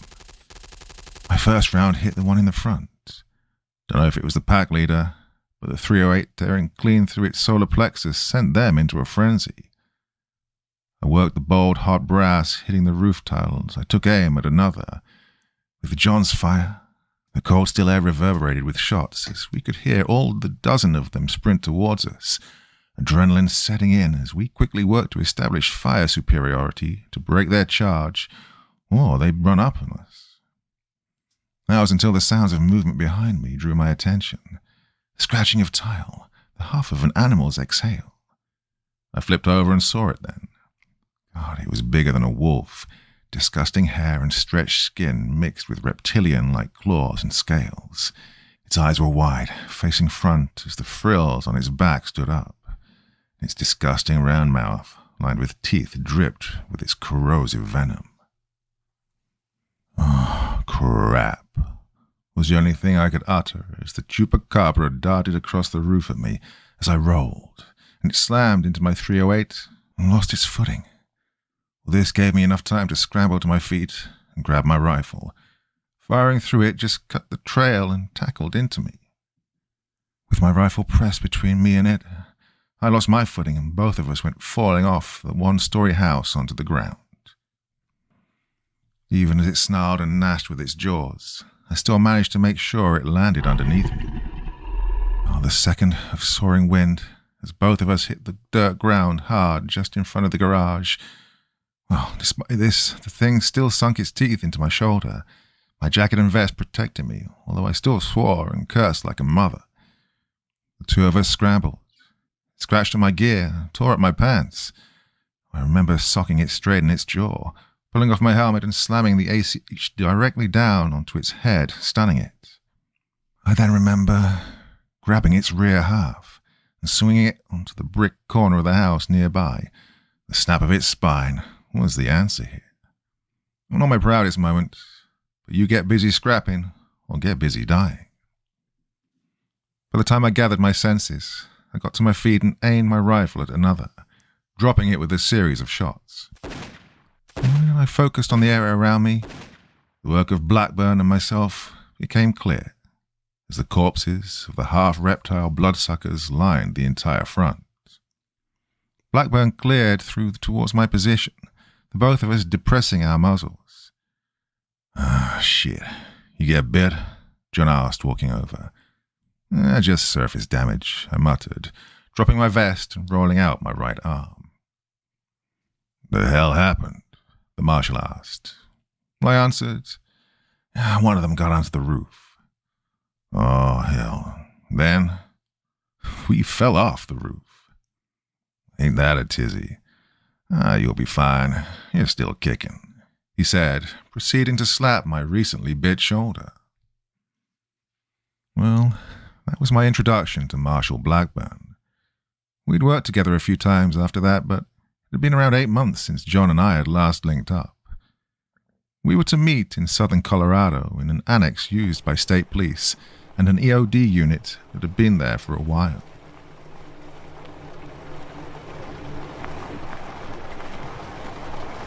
I pulled up to the Texan with my window down. He leaned in, shaking my hand. Nolan, you all doing all right? How's Solitude been? I shrugged. Coyotes keep leaving handprints on my gutter. Apart from that, it's all cheery. Hey, how's the family? The marshal rolled his eyes at that. Wife wants a new horse. Son wants a truck. Meanwhile, I want a vacation. Come on, I gotta set up inside. I grabbed my gear and headed inside. Once there, a slew of equipment had been laid out for us, including advanced comms, a full array of medical aid bags, anything we needed. I brought Zeus along. I'd run him through a few training courses, and he was as loyal as can be. However, his first act was whining to Blackburn, who rolled his eyes and tossed the beast a piece of jerky. Whoa, a lot of hardware, I noted, as John handed me our target package. Here's what we got. The reservation we're going to is in conjunction with several other towns being run by the tribe's government. This started out with a single homicide. Boy stabs his sister dead in her room one night. Proceeds to go to the living room and wait there in the front room coated with her parents' blood. Blackburn abridged as I read along, and I was, well, holy shit. Shocked. Kid gets arrested, then disappears in the cell with 2 reservation officers on shift in the building. Since then, 27 homicides, the marshal noted, opening a folder and laying out several photos. They were, well, to be brief yet to the point, Looked like some of these people had been mauled by bears, parts of their bodies torn up. Others were flayed. One person had their scalp nearly pulled off their head. Symbols of Navajo medicine men were cut into the bodies, but were warped, some inverted, others given grotesque antitheses that were hard to look at. If I stared too long, I thought I'd go mad. The thing about it was, it didn't look like slaughter. Not entirely, looks like something crawled out of them, I noted. Blackburn seemed to agree. Yeah, some of this damage, to themselves. Hey, look here, September 20th. Little old lady damn near carved her way into herself with her own hands. That doesn't explain the bite marks. The marshal set the folder down then. Offensive attacks and self-mutilation. Runes that were now poisonous to the Navajo culture left behind. Well, it seemed like a plague. I asked the question I know many of you are probably going to ask. So, you think this was a, My words trailed off as he looked me dead in the eyes. A Sierra whiskey, he responded. Much like situation whiskey, Sierra whiskey stands for the term in Navajo culture that must not be uttered. Skinwalker. No, not the regurgitated and often cannibalized version you see in the media. The recognized definition of one that PEXU has defined is that of the Naldlushi, which translates to, by means of it, it goes on all fours, or something to that effect. Thought to be witches that predate the oldest societies in North America, they've preyed on many native peoples for over a millennia. In modern times, a fair amount of rationalization has been given to them, to a negative effect. Any good medicine man will tell you they come from somewhere unseen and incomprehensible. They seek only chaos and malice, and they're often completely undetectable until they start to kill. And despite this, it didn't match the evidence presented. Blackburn said, lighting himself a cigarette. The bodies of the victims are almost always never found when it comes to Sierra whiskies. The fact that the mutilation matches none of the signs, and that the theory spins herself off the rails very quickly. Plus, hey, look here. He pointed to a more recent photo, a few kilometers north of one of the towns, a camping area in which the 3 inhabitants, all in their teens, were found laying face down dead. Their backpacks were torn open, and their bodies were of the same state as the others. However, he pointed to photos from the autopsy. Their Achilles heels are cut perfectly, at an angle impossible for themselves to do, with precision no beast has. Now that's intentional debilitation of their ability to run in the simplest way. Yeah, that's human. A chill ran down my spine as the situation so far was absorbed. Miasma of death, carnage, running rampant through an area thought secure by their own means, with possible human cause, or at the very least, aided by man. Brotherhood? John exhales a ring of smoke into the air. If it ain't, I'll be surprised. But it'll be the first attack they've conducted on native land. Means one of two things. They're desperate or bold. Both are almost impossible to discern unless you're knee-deep in the shit against it. Well, we're fixing to find out, because we're it, apart from any help they provide us. I looked around. The setup was that of a ready room prepped for an entire team to go out, but it was just us. Montgomery's assurance that the importance of this was present as PEXU didn't spare us any expense they would any other SMU before sending us in. Enough meds to run an aid station, enough rounds to fuel a platoon, a U.S. Marshal, a burned-out staff sergeant, and a dog. Well, this time Zeus had fallen asleep next to the $25,000 SATCOM kit, none the wiser of its importance or MSRP value. Now, the last thing I asked, before we hit the road, whose car are we taking?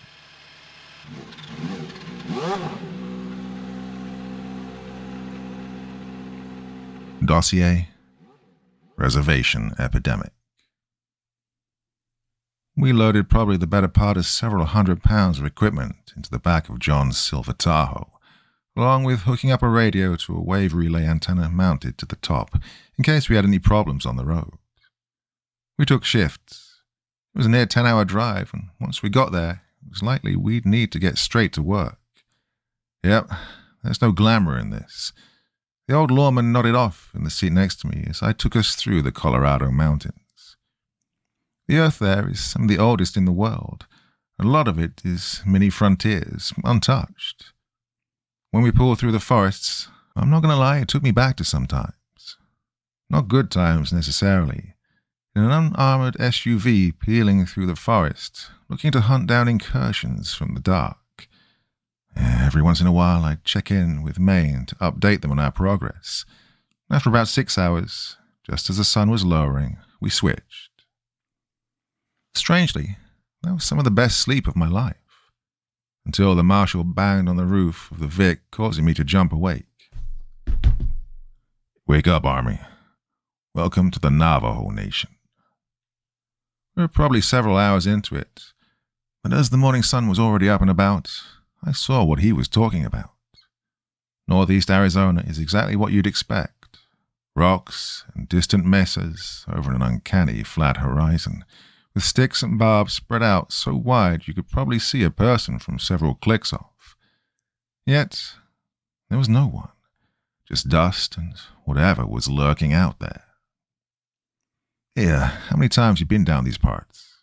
I asked Blackburn. He chuckled as he rolled his window down and spit some dip out. "Well, about a few. Usually just investigations," he said with a slight shrug. Interested in knowing what we were getting into, I inquired with, "How does working with local forces usually go?" Well, the slight roll of the eye and the huff he made told me this next mission we were going on was going to be nothing but cooperation and joy. "Yeah, last time I was down here, I got a gun drawn on me by a Navajo badge. I don't want to sour your taste, though." "Too late, Marshal. Thanks." We approached the reservation that contacted us around 9 a.m. The rocky landscape ahead had a slight ridgeline just to the south of it, overlooking a sea of ground-floor houses and lights breaking through the morning dusk. I couldn't help but feel a strange isolation. Sure, we had a radio as our lifeline, but we were in, well, Indian country, for a strange lack of a better term, although this might be the one time it's correct. Tensions were high, but they asked for our help. My only worry was, could we establish such a trust before whatever was reaping this area had got its fill? A small checkpoint had been established on the road leading in. A pickup with 2 officers flagged us down with their lights. John slowed the truck to a halt and rolled down his window as the officer's flashlight shone in. I let John take the lead. "Yahate." It was some sort of greeting, though coming from his Texan drawl, it sounded damn near hilarious. He presented his badge. "Yeah, Chief Matsoi requested us." A long stare from the officer as he stared into the truck. He glared over to me, and then to John. "Who's that?" "My partner. I don't know him." No shit, Gomez. You're gonna freak him out," Blackburn retorted, earning a slight chuckle from the officer. I eased up as it seemed he'd been here before, though the officer to my side kept his steely gaze. Not everyone was so trusting. "You'll want to head to the station. Be wary, curfew's in place," the checkpoint officer said, letting us go. I turned to John as he opened a can of wintergreen and popped a pinch of dip into his lip. "You, know the law enforcement here?" "Yeah, tangentially," Marshall retorted. "About a few of them." "You didn't think to bring that up earlier?" I asked. "I didn't know how many of them were left. Some ambushes got a few a week ago," Blackburn said. My blood ran cold. "What the hell you mean? Why didn't you tell me sooner?" I asked, only for him to gaze over. 'cause that's a courtesy given to me by Matsui, the local police chief we're going to meet. Not PEXU privy. He'll tell you himself. Easy, Nolan. Stuff rolls differently around these parts. Yeah, clearly. We parked in front of the station, the ringing of the doorbell gracing us to the dead, silent town around us as Blackburn and I exited. I popped open the back door as Zeus trotted out, and the dog quickly made himself known by marking his territory on a nearby post. Hopefully there's no land issues between him and some cryptid. My money's on the Belgian Mall. Usually there's a lot more life to these parts, John says, walking around to my side. An air of dark blue dust skies and mist hung over us, as the orange lights of the houses around were some of the only ambient life. It goes for a lot of the world nowadays, I muttered, the pressure of everything on our shoulders. This truck jumps over. Guess we better get used to goose-stepping with golden wristbands, John chuckled, slapping my shoulder. Great. Real reassuring, though the positive talk was cut by the sounds of steps. From out of the dark of the station walked an absolute tank-sized man, outsizing both me and John, probably put together with Zeus. There was a cold, calculated gaze in his eyes as he exited, a cap sporting the department logo of his town as he approached the both of us. He stopped, and there was a moment of tense silence before he shook Blackburn's hands with a smirk. John, thought you said you were retiring. The marshal shrugged. Well, Betty wants the house paid off before she's 50, so guess I'm still on satanic cleanup. He turned his eyes to me then. This is Dwight Nolan, former Army, real pipe hitter with PEXU. I shook hands with the lawman, his grip as viceful as his stare. He introduced himself as Matsui Klahishigilagi. I hope I said that correct, meaning abandoned. Though for the duration of our work together he told me just to refer to him with his first name, since we'd be working alongside him. We were to meet with local leaders, a pseudo-emergency council enacted with the curfew, but we still had a few hours, so Matsui caught us up on any more information. Well, things had gotten bad. 27 dead had jumped to 35 within the last 72 hours. In his operations room, he laid out a map. All of the red pins marking the incident started around the outskirts and were slowly closing in. The deepest had been just a few blocks from the station. The first one, the boy who murdered his sister, and the most violent was the ambush, as John and Matsui call it. I got handed a large photo of the front driver's side of a truck. The logo of their department was covered in blood that was caked on the door's hood. The entire windshield busted as the entire body of the truck was shredded with marks. The insides were gutted and electronics rendered completely scrapped, with the radio torn out and missing. How many officers? I asked, steadying my voice as adrenaline shot into my veins. 4. Sent on a call to the south of town. Once they reached an intersection near the town's perimeter, their transponder went off. The follow-up party included myself. We found this, Matsui said, pointing to the photo. I took that picture. Any remains? I asked. Matsui shook his head. The first attack on our law enforcers. There are no signs of them or their bodies. Equipment scattered. Whatever attacked them, new aggression was key. And it won, Matsui said, a dark look in his eye. A torn basket-weave police belt was laying outside of the driver's side door as a broken hand mic hung from its stretched cord. But give it to me straight. What is this? Pichuge? Sierra whiskey? John asked. Matsui's eyes snapped at him. No. This caused confusion in the marshal as we all surrounded that table, and the full situation was laid out. You sure? This is my history, Marshal, Matsui said with a deep seriousness in his tone. Something not of our lands has come here. It's permeating and evil. The things you suggest wouldn't dare invade like they are. This is alien, as you would say. It had to have been brought here. Well, who would do that? John asked. I had a sneaking suspicion. An intelligent threat that knew the defenses were secure and thus needed to import heavier firepower. Yeah, something looking to win a war.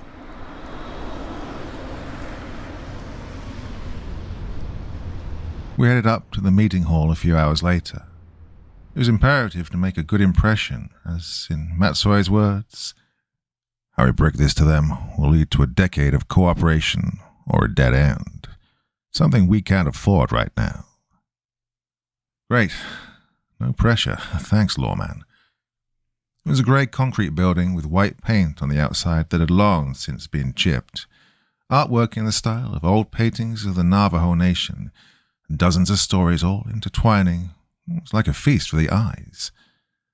As we walked in, wooden planks lined the walls as we approached a long table. 4 individuals were seated. An older man in his late 40s, effectively the mayor, an old ponytail stretching back out of his old leather jacket that was lined with patches. Most were handmade, however I recognized others. The 101st Screaming Eagles, 25th Tropic Lightning, 3rd ID Rock of the Marne. Next to him sat an older woman, along with a younger man, 2 leaders of the town, and to his right was an old lady pushing well into her 80s. With respect, ma'am. They were an assembled group of the town's most senior and experienced. They were also the people we had to convince. No pressure, then. Matsui approached with a small bow as he spoke to them in Navajo. The younger woman and the man both stared intensely, unapproving, as they kept eyeing the marshal and myself. The mayor nodded with his eyes locked onto Matsui. The older lady immediately beckoned Zeus over. Against my better judgment, I made a small whistle and he trotted over. This caused the mayor to smirk. As who I found out later, it was his wife, and they began to play with the hound. The other 2, the senior town woman and the medicine man, did not seem convinced. Matsui gestured to us. Marshal John Blackburn and the medicine man immediately spoke up. "We know who the marshal is. Thought I told you to tread lightly if you returned here, John." I gave a quick side-eye to the marshal as Matsui stepped in. I started to realize he had a lot more history with this place than just career experience in the region. Remind me later to shake the info out of him before we progress further. To his credit, Blackburn tried his best to be diplomatic. "I've come on better terms, Neal. We're answering a call for help." It did little to satiate them, though. "Save it. We did not summon you here, not in a unified manner. This is the business of our community, not you and not your government." John glanced to the side at Matsui. The medicine man immediately turned his ire to me. "You, why do you hide behind the marshal? Who are you?" "Dwight Nolan. I believe your police chief is about to tell you that." I responded, a little more crass than I should have, albeit that earned a chuckle from the mayor's wife and seemed to put the man on the back foot. It was at this point the mayor himself sat up, in a voice that sounded like an old iron spoke. "Tell us, Dwight Nolan, why have they sent you?" "Well, I've made a recent career in unconventional extermination. I've proved it everywhere from here to Europe to Korea. You've got yourself a problem you can't handle alone. I can see that in your eyes," I said, trying to summon the tone I used to brief all battalion-level officers whenever I got dragged out of company to perform senior NCO duties. Well, the medicine man seemed to roll his eyes, to which our marshal crossed his arms, retorting with, "He's right. Your chief here is strapped for options. He was the bigger man, and so was your mayor." "I get it. You people have been burned throughout all of history," I said, trying to level with them. I was met with the stares of conviction from every single person at that table. But you got to see the writing on the wall. how many of your people have been harvested? John spoke up soon after. We're not here for money. If we were, there's a hell of a lot better options closer to home. Look, we've seen what's out there. Hell, this old soldier seen just as much as I have in half the time. The world's dying. You've seen it. We all have. The mayor's gaze seemed to change then. He turned to me. You were in the service? The feeling was weird, even before he'd said anything. I knew it was one old vet to another, a familiar connection in strange territory. 2nd Brigade out of drum. A faint smile twitched at the edge of his mouth as he said, Rackasons. Campbell, huh? I chuckled, quipping, air assault. This tangent seemed to piss the medicine man off, who barked at the mayor in Navajo. Matsuei later told me he said something akin to, enough of this nostalgia trip, I'll say. To which the mayor shouted back in a way that made me feel like my ass was getting chewed out again, shaking the room.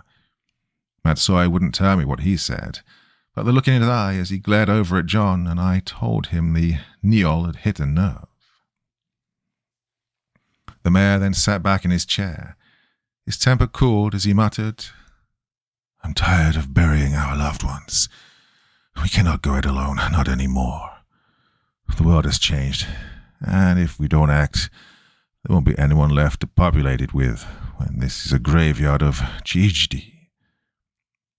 There was a tense gasp of wind from that last statement. Guess Otse invoked something.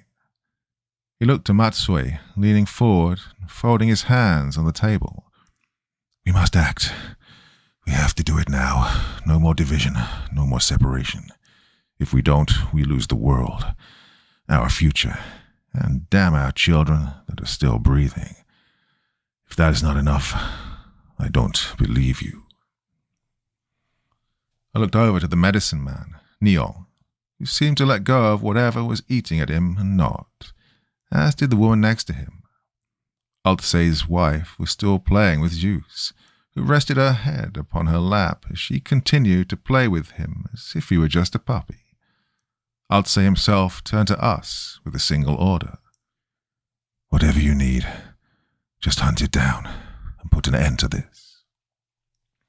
Matsuei nodded, and I responded, Yeah, roger that. Something that seemed to earn a chuckle from the mayor and relieve whatever tension was in his mind. Zeus trotted back over as we left. First thing outside, Blackburn breathed the cool autumn air taking off his Stetson. It could have gone worse. Much worse, Matsuei said, jabbing Blackburn, earning an eye roll from the marshal. Hey, you gonna start telling me the full story or giving me bits and pieces? I said, John and I locking eyes. The Texan native stepped forward then. How about this? You keep winning hearts and minds, and by the time we're cooking steaks after this, I'll tell you all my little dark secrets. Sounds fair, Staff Sergeant? Just let me know if we're walking into a loaded conversation next time. I said back, none too pleased. Listen, we did it.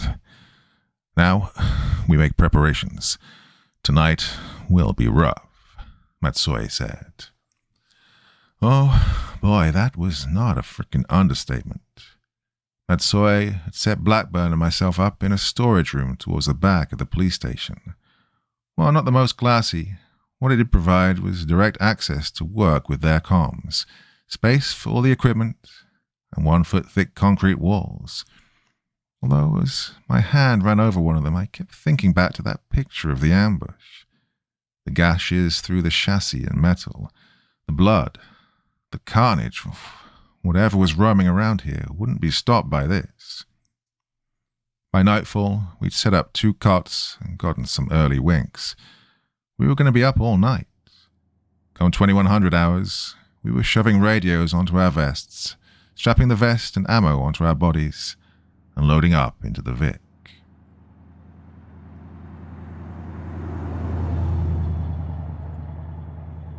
We slow-crawled through the roads of the town, where asphalt intermingled with dirt and gravel. My rifle sat between my legs.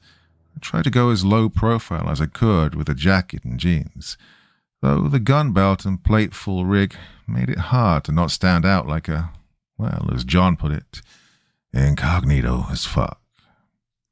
I chuckled, to which the marshal threw a hand up. Yeah, I'm serious. Not like whatever's out there can't sense us. It probably smells all the anthrax shots Uncle Sam shoved in you from a mile away. Zeus kept walking around the back seat, looking out either window. Your dog's freaking me out. Just then, my pelters lit up as Matsuye could be heard. I just got a call from the north side of town. Screams. Reported breaking. Sending you the address. John stepped on it as his SUV kicked up half a pound of dirt. I quickly punched it into the ATAC mounted on my rig as we sped off. Right. 2 right, then a left. While he swerved around each corner, I press-checked my Glock and prepped my rifle. I pulled on my grey helmet, regular old Army ACH with a set of dual tubes. I learned well enough. If we were fighting at night, this would even the odds. Which one? The blue one up on the right. Dwight, they're all fucking blue. Oh, the one that says 612. I quickly bolted out the passenger seat with John in tow. The marshal brought along his M4 as he and I rushed through the door. We were joined by Matsuye, who held his pistol and flashlight old-school style. "Let me lead," he shouted. He announced us as we followed him in. The air stunk of rot, decay, causing all of us, including the 2 officers he brought along, to gag. "Police! Moniker, you still here?" Matsuye shouted. A woman answered in manic cries that caused my hair to stand on end from the hallway leading off to the left. We arrived, and... Christ. The woman was on her knees. The carpet of the room was covered in some sort of black tar as she held the scrap of what we later learned was his shirt. The substance seemed to be coating her arm, her eyes red with tears. My brother is gone. He's... She was hyperventilating so bad. Matsuye attempted to console her while snapping back to the windows. John and I trained a barrel on each. Both had been shattered open. "Monica, tell me what happened, please." Screaming. I was a second away from the room. I entered and something was dragging him through the window, she said, breaking down again. What was it?" Matsuye asked. John quickly lowered his barrel then. "We'll backfill later. Search the perimeter." As we broke off from the reservation police, I could hear her say, "Anaye." John quickly rounded the house, but I had other ideas. We had a 110-pound assault rifle on 4 legs that was born to track targets, and Zeus was already scratching at the door as I whipped it open, then proceeded to make like the cruise missile he is and shot off into the darkness faster than I could keep up. Oh, shit. Zeus, heal!" I shouted, flipping down my nods and taking off after him. Well, I'm not made to run as fast as I did. Faster than I was even when I was at peak physical strength in my youth. Through the blue and white hue of my night vision, I could faintly see him as he took off, through the brush over the ridge behind the house, then down into a ditch. I must have run for what was maybe a good 50 meters before he dead stopped, causing me to nearly trip over him. Zeus was at my leg as I fought to catch my breath, and quickly I realized it was silent. I had to pivot hard into the dirt for there to even be an echo. It wasn't just nature silent. Ambient noise was being cut off by something. I looked around, standing at the bottom of the ditch with my hound. We were flanked on all sides by darkness. My binoculars could make out the stairs, the terrain, but not much else. My hands gripped my rifle. Zeus was trained to track his target until he reached it. and he had stopped. The Belgian Mal began to bark forward, further down the ditch at something. My rifle was raised as I flicked my laser into IR flood, a mode that allows a flashlight effect that won't blind me under night vision. This time it seemed to show through the darkness and... damn, I wish it hadn't. Almost as soon as it formed out of the ground and shadows around it, it stood up, unnaturally tall, arms spindly, like that of crows or coyotes that had meshed together. It was bow-legged, but then switched to frontward kneecaps. I could make out its silhouette very clearly. I should have been able to see more detail, but it just didn't let me, like I was being denied it. It turned, and its head was both large and yet not. I can't describe. The only way I could is that I literally saw its shape was both at different dimensions of sizes at different times.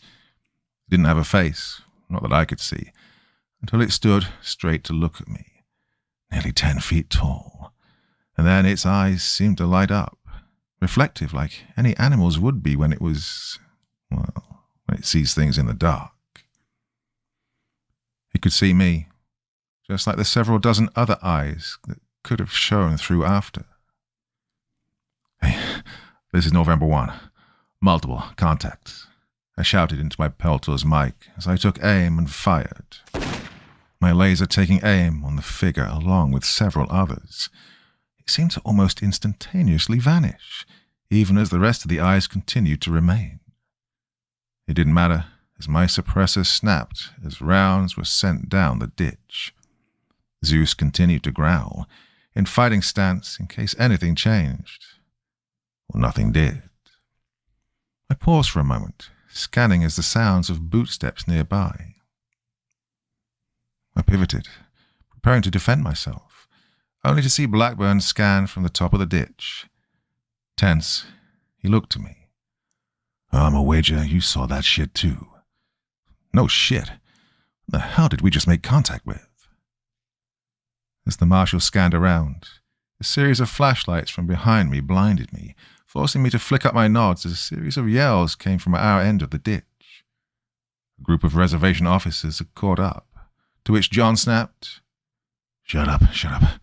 Shut your fucking mouths, shut up." They stopped, some of them scanning as the marshal scowled. Fuck's sakes, coming in here louder than skeletons fucking on a tin roof. "Thanks for that, John. That's permanently in my brain now." A series of gunshots up ahead from the direction our target had left caused me to flick down my nods, and the group of us pushed forward, everyone picking up a sector of fire as we moved near towards the location I'd seen it. Matsui stood in the exact spot, scanning the ground. He looked over to me. No reflection. He was good, thank God, because my laser wasn't exactly off him. I don't even know how he managed to circumvent all of us and reach the area before we did. Then again, this was his territory. He'd pulled on a latex glove, the kind you case evidence with, and lifted a scrap off the ground. A single fragment of white cloth, the same kind the woman was gripping, drenched in the ichor. "Your contact was here?" Matsui asked. "Sure was. All 10 foot of 'em," Blackburn retorted. "Along with a dozen others," I added. I caught my head at the substance left behind. "What is it? What was it?" Matsui didn't respond for a long time. He bagged up the evidence with a shred from the house. The only thing he said was, "If I can confirm it tomorrow morning, then our task has just gotten a lot harder." "Well, what was it? What's the theory?" Blackburn pressed. Matsui ignored him, simply saying, "You two did good work. Head to bed. We'll talk in the morning." Well, John wasn't happy. Still isn't. I'm not either. I've got a feeling we just stepped in something generational. What do you know? Matsui is calling us now. Well, I'll brief you on what's next.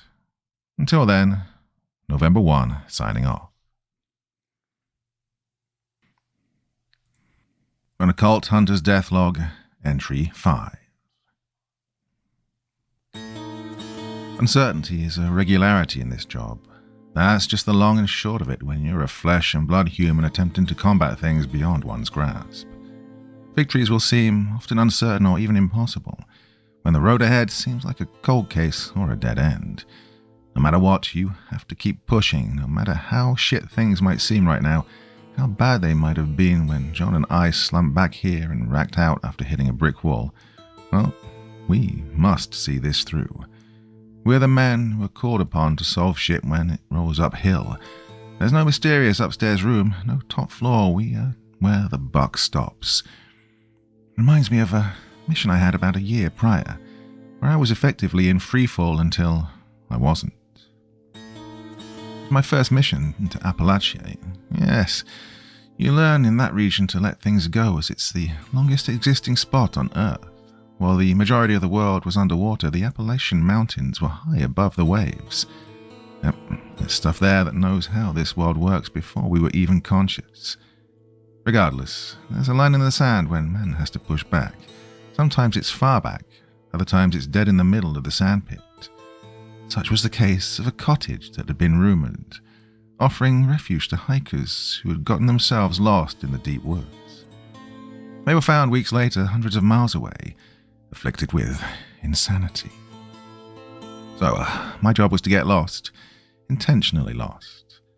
I stepped off the trail down a steep hill into the woods no one would dare cross into, and I walked for hours. So much so my Solomon boots were caked in mud, jacket covered in barbs, and suddenly my pelters told me a drone that had been tasked to guide me lost signal. Soon after, my radio did as well. Several hours later, as it started to get dark, I thought I was about to have to stand and fight. There it was, a log cabin, cherry red wood with orange light coming from the windows. I don't know when I entered, I just remember setting my rifle down and dropping my vest onto an old blue silk couch. I can both remember it vividly and not at all. But I do remember her. A woman, dark green emerald eyes and jet black hair, ears that almost seemed pointed. A green dress as she offered me food. Seemed like some of the best I'd ever smelt, though I denied that. Well, something in my mind told me not to, reminded me that all of this was wrong. She seemed to notice, and I remember the old exchange we had. In a high-pitched voice, she asked, "What's wrong, darling?" I twitched in my eye. I took a heavy breath. None of this is right. She seemed confused as she tried to come closer. "What do you mean?" That's when I remember the next part. My hand slipping into my dump pouch on the back of my belt and grabbing hold of 16 ounces of steel in a ball, pulling the tiny loop and lobbing the M67 fragmentation grade forward as I kicked her square in the chest, before ducking over the couch. Well, strangely, the concussive effect of the grenade indoors didn't feel like what it should have, though the shockwave did still shake my organs. However, the fragmentation ripped everything, and it's only by luck itself I didn't catch any shrapnel. I remember rising to my feet with my chest feeling like jelly and drawing my pistol. Her skin grew dark blue, eyes a deep green as her smile was replaced by rows of teeth. I had my reservations about what came next, but I remember those videos of those poor men, driven to insanity, and so I fought it out with her in the house, close contact, trading blows, bullets, being repaid with scratches, bites. Oh, destroyed her lair, riddled her body until all she could do was hiss and snarl, cuffed to her own fireplace, and burn it all down with her inside. The fire combined with salt and a little bit of herb burned hotter than any burn pit I partook in overseas. I watched it melt to the ground, and her along with it. She continued to snarl and yell even as she was melting, until she finally turned to ash. Well, sometimes the road ahead is fucking uncertain. You're given bad orders, a bad hand, and told to come up with a perfect outcome. Unknown millions are counting on you to make it work. And if we failed, battle after battle, well, we were going to lose this war, and billions would die. John and I woke up early. I guess our minds couldn't sleep too long after what we'd encountered, whatever we encountered. Trying to conceptualize it hurt my brain, so I'm sorry if I don't have a good recount to you, but let's just say we touched base about it very quickly. In the immediacy, however, I got our SATCOM all set up on one of the back tables, and after some physical abuse of the antennas and cables, we connected with PEXU Maine. Some good, some bad. We managed to establish a basic rapport with the local leadership, and they were willing to work with us. The bad was we didn't know what the hell we were facing out there, and it seemed there was a lot of ancient shit that we were going to be faced with. Either way, we were going to take it step by step. If nothing else, we'd actually pressed an attack on it, even if it did minimal. Montgomery also filled us in on the ongoings outside of Navajo Nation. Reportedly, across the pond, Ireland had been hit with a series of kidnappings that reached their peak in the western and central portions of the country, near the ancient Gaelic cultural sites, Fae forts. The modern interpretation of Fae are small, kind fairies that seek to only help humans. Their basis in reality is that they're a bunch of absolute little shits. I've got my own history with them, but we'll cover that story later. And for now, all you need to know is that they've been allowed to run rampant. Kidnappings that lasted anywhere from months to one woman being found 10 years after she disappeared, covered in tattoos and markings that seemed to make her sickly and debilitated. Montgomery told us the Irish government had had enough and had approached PEXU. Within a weekend, a joint operation was conducted between the Irish Army Rangers, 4th Special Forces Group, and members of the Danish Frogmen. It was, well, as he put it, knocked down and dragged out. Fae forts over there were deep under the hills. The physical entrances were long since covered by their ancestors. Fae didn't need them. They had to blow through every rock, stone, and seance to get down into them. The Brit MI6 seemed to chuckle when debriefing us. Viet Cong rat tunnels got nothing on what they had. At least that's what Captain Walker reported. Fighting went on for hours. Eventually, they smoked them out. Now, let's just say when it comes to fighting what's in Europe, it's never easy and always costs a pound of flesh. Well, history is grandiose. The reality is violent, and every step of it costs us a year off our lives. But that's just the score we signed on for. The hum of our tox heater was interrupted with the door opening, and in walked the chief himself, Matsoy, a look of somber determination on his face. Marshal Blackburn extinguished the cigarette he'd been smoking the past few minutes while listening to Montgomery talk, and before even I could stand up, he was already on his feet. So, where's those details you've been owing us for about 30 hours? Straight to the point, though I guess you can't expect anything less from a Texan.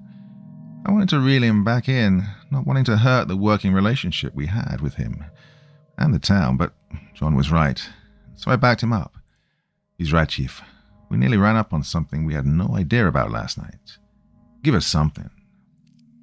Matsoy looked down to the old wooden table that was in the middle of our area, a map of the town and its surrounding reserve lands that stretched for miles.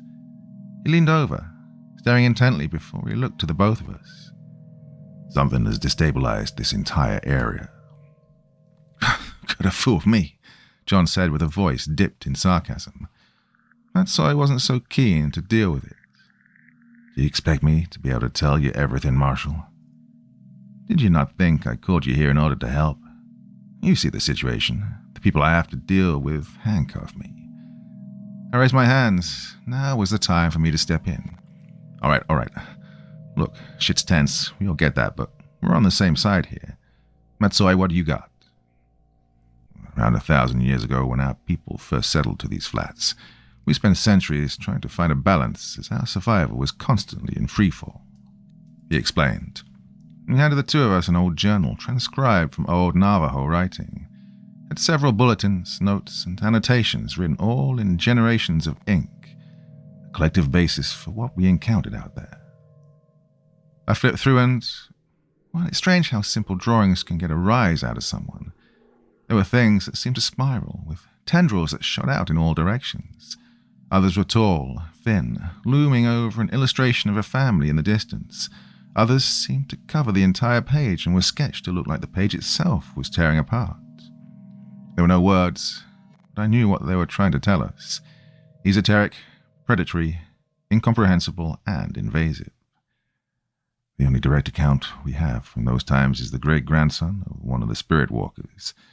The sun stood still in the sky, the wind tasted stale, and the daytime was just as dangerous as the night, for when they did target you, it was too late. Matsoy said as his eyes glazed over and his hands rubbed the center of the map where his town was. Some say the sixth sense is when you can feel like you're being watched. Others say it's predictive. Personally, I think it's the subconscious and the body's alert alarm when they've entered the radius of something that's beyond our understanding. That's what this journal is. I looked at the pages as John flipped through. Every single one of them was worse than the previous, each turning more and more into fragments or concepts, jagged lines, 1,000 eyes, almost like whoever was cursed to try and record what they saw in those times had gone mad. Blackburn would later tell me that the back pages smelled of iron and copper, like it was soaked into the print. So, old rivals? I asked, trying to make light. I saw Matsoy look over to Zeus, trying to draw his mind out of things, probably before he himself went insane. Possibly. One of the phrases used to name was Anaya, though that interpretation has gotten soft and diluted. The Anaya, we're told, were grandiose monsters slayed by a great warrior. The Navajo lawman stopped then, looking me dead in the eyes. History recounted is often more grandiose than what actually happened. Designate them all you want, but they do not abide by conventional answers. As you say, what you saw that night, Nolan.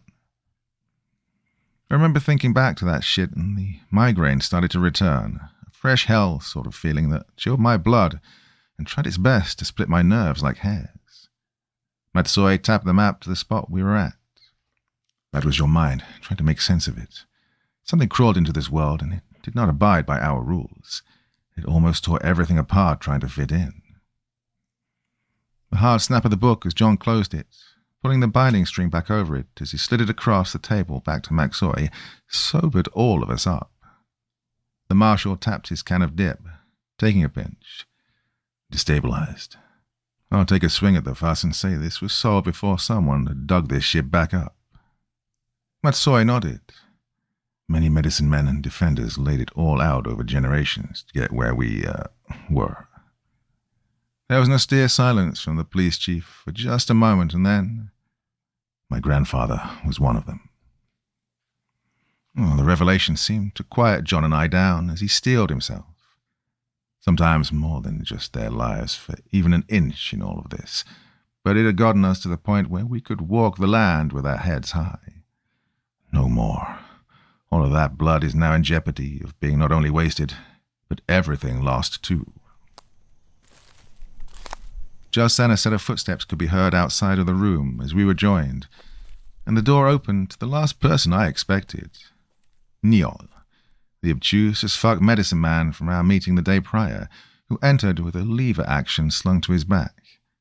I could hear John audibly sigh, and I peered over, returning the glance. We both didn't want to know where this was going, but sadly our involuntary cooperation was required. Relax. I've been informed of your work yesterday, Neol said, trying to establish even ground as he eyed us from the other side of the table. He looked down to the map and slid his hands back from the town outwards. The Ahood is here. The energy is tented. Like before a tsunami, all of it draws back. He stopped and slammed his fist into the town. Before it lurches and attacks. 36 of our people alone lost, and that is only a pre-harvest. Your presence may have deterred them for a moment, but something I don't want to have to afford in Red Iron again. Despite his initial hostility, I can reason with it. At the end of the day, Neol has spent the better part of his life facing the harshness of not only the world, but whatever this was, having the responsibility of dealing with both while being the subject matter of one. Now, everyone who came before him, the effort spent is threatened to be for naught. I can relate in a sense. I did 4 tours in Afghanistan only to watch it all crumble. All right, I said, nodding to him. What do you need us to do? We will be heading back to an old place, restricted from outsiders. Neol pointed to a large spot. Okay, so for context on maps, there are places where no access areas like military installations, training areas, and dump yards are lined out. There was one like this, a fair ways from the town. It was marked, well, I'll be honest, I don't even know how to spell that it was written in Navajo on the printed map, but Matsoi said it was called the Last Gate. Neil tapped the spot again. The topographical details showed it was on a mesa. If the seal has been destabilized, it had to have been here. Does anyone else have access to this information? Knowledge of the site? John asked, scanning the surrounding area, which was a nearly flat plain, desert all around. Matsoi shook his head. No, you're the only outsiders to have ever seen this. This version remains locked away and only told to senior members through word of mouth. I nodded to John. John nodded to me. Zeus would probably have nodded if he could. Well, I'm honored. The medicine man shook his head. Save the enthusiasm. The terrain is only passable by vehicle for so long. Rocks, ditches, and cacti line the surrounding area. We can get halfway there on vehicle, the rest on foot. We were to meet him outside at approximately noon. He said it would be a fair and slow drive, and then a long walk. John and I took time to adjust our gear. I had a feeling I might need some larger caliber stopping power, so I traded in my short-barreled 5.56 rifle for a full-length rifle. I popped open my case and prepped an AK-47 that had been fitted with updated furniture, allowing me to have an ACOG on the top that could be used to increase and decrease the magnification. Meanwhile, John took a different approach when I looked over. The Marshal had prepped a 45-70 lever action, looking like a new generation cowboy with his Stetson, modern hammer-action HKL pistol on his hip, wielding the silver and wood bear killer in his hands. Hey, you got enough firepower there, Clint Eastwood? I asked. Oh, yeah, Blackburn said, testing the action, too engrossed in his all-American man-killer. He took time to load every round holder on the weapon. I decided we weren't probably going to get any better opportunity.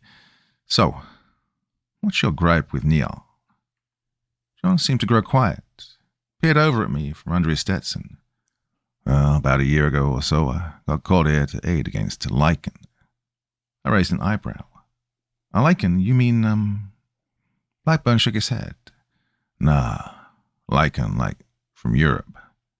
I've been tracking it through this territory and was hot on its tail, so hot. Damn, I didn't detour an hour to contact the town or its police chief. Dragon turned into me, chasing it down the streets, which turned into a standoff with it inside someone's house. Well, the occupants didn't make it. John loaded his 45-70 and chambered around. Well, neither did the dogman. Well, I was putting things together pretty quick now. So he blames you for it. Yep. Had I detoured, it would have infiltrated the town and been impossible to sniff out without kicking in every door. But that's how it goes, Nolan. Someone has to be the fall guy. John chuckled then, slinging his rifle over his shoulder as he stood up. Well, I felt that. I think I've told you guys at the start of this cryptid war journal, but before PEXU, I cut my teeth on the anomalous and nightmarish in South Missouri towards the end of my time in security contracting. I was hired by a less than ethical CEO to defend a whole lot of acres, his son neck deep on hallowed ground in woods that were as territorial as they were lethal. I can think back to rainy nights where I could feel the heat of whatever was hunting me on the back of my frickin' neck. Undermanned, undersupplied, but still doing it. A regular old security guard hired to protect a cursed estate. The forest had eyes and fangs. I managed to pull things back from the brink, even save the kid too, but let's just say I also had every crosshair on me after that. Good intentions pave the road to hell. And we staged our vehicles just behind the police station. Neil had his dark blue Jeep taking the lead, while Blackburn staged his SUV just behind. The marshal let himself trunk open as he prepped the rest of his equipment. I rested my AK on the back hatch and prepped my vest, stashing my helmet with NVGs in the back. I heard John chuckle. AK, huh? Don't go telling me you're going all Eastern Bloc on me. Just a choice in firepower. I said, rolling my eyes as I chamber-checked my pistol. The marshal laughed. You want firepower? Go 308. Anyways, hop in. We've got a drive ahead of us. I waved to a few reservation kids that were spying on the five of us as Zeus hopped in the back of the vehicle. From behind a fence across the street, Matsui gestured as he slapped the top of his Jeep, and we were all ready to go. I felt a familiar sense of anticipation in my stomach as our SUV followed the police chief and medicine man out of the alleyway and towards the northwest, checking our radios as we passed the last of the buildings. You two good back there? Matsui keyed in. Blackburn reached up and grabbed a hand mic connected to the SATCOM he had hanging trucker style. Yep, loud and clear. The drive was relatively familiar. The paved roads quickly turned into old dirt paths as either side of our route was lined with shrubs, cacti, rocks, showing this place at the bare minimum maintenance and nothing more. I scanned out the 12, 3, 9, and 6 o'clocks, keeping my head on a swivel, just like I did out east, just like I did on multiple missions over the years, on contracts. If nothing else, fall back on what you know and adjust to the unknown. So many guys deployed with 1st Brigade back at Drum were always caught up in the rock and roll, CLP, in the moment adrenaline rush. I'd catch myself gazing at the distant mountains and remember we were walking in passes that not even Alexander the Great could conquer. Here we were, driving through old lands that ancient Navajo warriors revered as closely as they would a close relative. What was myth to people just a state away was reality to them. It was lethal, and we were driving into it. Soon their brake lights caused us to slow down to a halt. Then pulling off the trail just to let us know we'd reached our limit of vehicle advance. In the distance was the mesa, maybe a few kilometers off. Not too far, however. On foot, keeping security, with all of the train, it'd be several hours of a walk. We exited the vehicle as Neil seemed to whisper something to himself, taking a knee and breathing in. Matsui seemed to pray under his breath, scanning around as he, John, and I took up a sector. Zeus stayed by my side, scanning everything around with his ears up, then slightly back. The cold wind and only a slight ambience this far out, where the orange of the dirt made everything a strange yellow and white hue. All right, follow me, the medicine man said as he started off, all of us following in a file formation with a few meters in between. Normally he'd have us break into a wedge, keep distance, but this was the only form of travel. Neil's guidance, no negotiations, so I wasn't going to argue. Zeus kept with us all through it, though, mostly hung around with me towards the back. I felt the burning sensation of being watched, although the distant horizon was nothing but jagged shapes and rocks, dead trees and other flora. That, and I felt the wind sounded, well, you hear it a lot in Appalachia, the Dakotas, but also applies to just about anywhere. If you think you hear something whispering or saying your name, no, you didn't. So anything I heard besides the other three or Zeus was wind.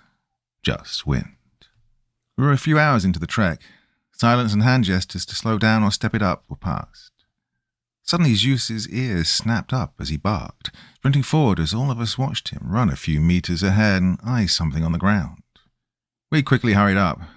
John took up rear security as I quickly raced over to my hound, though Matsui and Neil were there first. Zeus had found a hand. It laid palm up on the ground, with tan skin that seemed flushed, as if it was still alive. The cut that made it, separated it, was clean, too precise even for a knife. The blood that leaked out was congealed. With the condition it was in, it looked as if it had just fallen off. Could have fooled me into thinking it still had blood pumping through it. That's why when Matsui knelt down and laid 2 fingers on it, I wasn't too surprised. When it snapped to life and onto its fingers, I was, though. All of us were. Matsui stumbled back and took aim with Neil and I as Zeus began to bark. Blackburn returned after having kept rear security and with a widened eye muttered, "What the shit?" The hand then skittered across the ground, congealed blood leaking out of it as it crawled through brush and grass and disappeared. I knew this when Zeus snuffed the ground and looked around without focus. Matsui and I scanned the area and its blood trail just, suddenly stopped. "Is that, a common occurrence? I asked Neil, hoping to find some wisdom. There was none. We need to keep moving. We pushed forward with dusk setting in fast, having reached the foot of the mesa with around a 300 to 500 meter climb ahead of us. As the night was approaching, what was a fully illuminated ridge and wall of rock was now beginning to turn into imposing shadows, hiding anything and everything. The burning feeling of being stalked only began to amplify, like the conditions around us were a steroid for them. We stopped at the bottom of the rocky steps with Matsui and Neil talking about the trek ahead. I retrieved my helmet from my back panel, slipping on my jeweled tubes and bathing the world around me in a bright white and blue hue. And that's when I noticed something. So, when it comes to phosphor and night vision like my 31 deltas, they amplify ambient light in real time. All it needs is the smallest bit of moon or starlight. When I slipped these on, the view seemed crushed. I don't know how to explain it. I could see it just had this vignette-style mass at the edge of crushing darkness. Seeing this out to the distance wasn't that hard, but not as hard as it should be. I gauged my surroundings as I looked up and around. I immediately knew things were the way they were for a reason. The stars were gone. So was the moon. That initial feeling froze me dead on the spot, so much so that John had to shake me. However, I think he saw it too as he stopped. Zeus whined as he pawed at my leg, noticing my demeanor, but in that moment I couldn't even begin to snap it out of it to answer him. I looked over to see the marshal wide-eyed looking up and around. Sweet mother of shit, is all that escaped from the Texan's mouth. I looked over to see Matsui, more composed but nervous. He gazed at me, and I could tell from the expression on his face that these were not the signs we needed to see. Neil didn't pay it any mind. Whether out of ignorance or necessity, I still don't know. The darkness around us was much more apparent when the sun fully went down, and thus Matsui said, Dwight, you're up at the front. Well, this caused Neil to argue with him, stating, I could see better than this than he could with every fancy piece of equipment. To which I turned to him and said, well, then stay at the front with me. Two's better than one. He seemed to respect that, so both of us took the lead, and I could see the barrel of Neil's rifle to my right as I kept my weapon up and out. On the front of my AK was a Zenitgo laser, and when I tell you that shit is painting every single cover point, overlook, and shadow, I'm not exaggerating. We kept our formation close with John and Matsui covering the rear and flanks, while Neil and I kept pushing forward, Zeus just ahead, his ears back as he seemed to growl at anything and everything. Well, I did not like this. I'd been here before, walking up the slopes of an ancient mountain under the cover of nods in Ambush Alley. Fuck this. But, well, we kept pushing. The drag of our boots was the only noise heard for what seemed like an eternity before we reached the top. I quickly popped up, scanning the flat surroundings. The flat top of the mesa only had one slope that went up for about 30 feet, a cave entrance that seemed to be surrounded by a makeshift structure of wood, metal, and tents. The clear courtyard spread out to the dead drops off the side. We pushed forward, all of us probably glad to have reached it. Well, except Neil. What is that? He said, pointing to the structure. This is hallowed ground. There's not supposed to be buildings here at all, he shouted. Blackburn quickly turned back to him, and in a muttered growl, Can you keep it the fuck down before you reveal our position, you shit? This caused the medicine man to storm forward towards the clearing. If you think they don't know that we're here, you're as dense as the last time we met, Marshal. I could feel the energy slipping. We were getting irritated. It was hard to see. Darkness, no stars. The skin was itching. This... Oh, no. Neil's words drew me from my scanning as I looked. In the center of the clearing was one of those old Navajo medicine wheel sites, where a large amount of stoles are placed in the shape of a wheel with the outer perimeter lined with spoke-like pillars. I barely noticed the spokes, as almost every single one of them was smashed, destroyed, the entire thing desecrated and covered in ancient runes, markings representing descent, others seeming incoherent as they coiled together like a web in black and gold. Stepping into that broken circle with Neil seemed somber. There in the center, I noticed it. A figure on his knees facing away from us. I aimed my rifle as my laser centered on his upper back. The rest of them joined, all except Neol, who angrily stormed over, much to Matsoi's dismay, who called out to him. The medicine man took the butt of his rifle and slammed it into the back of the figure. Flipping them over, he went to grab them, then stopped. We quickly closed the distance, and I saw what he saw. A bloodied and stained black and white garb, Gaelic Eastern symbols of the Russian Rumova, linking their top as the skin on their neck was fused to that of some sort of strange taxidermied animal head. I want to say it was a deer, though it was impossible to know, as it had been torn into along with whatever was left of the human head underneath, split open. We all sat there in silence before Blackburn broke it. Well, we can confirm it's the cult. The Blackwood Brotherhood is in the Navajo Nation. I flipped up my nods, turning on my rifle's white light and bathing the corpse of the cultist in it. A strange substance mixing with his blood seemed to pulsate, like some non-Newtonian substance that wouldn't stop changing shape. The wound seemed, well, his hands had most of the skin torn off of them, and from what I could see, parts of his head were on them. I looked to John. Self-inflicted? No, Neil said, swallowing hard. Something crawled out of him. Just then Zeus spun around and looked into the darkness, growling. I flipped down my nods and took aim. The sounds of harsh wind, or what I thought was harsh wind, groaning and cutting the air, began to nearly deafen us as flashes of movement could be seen all around.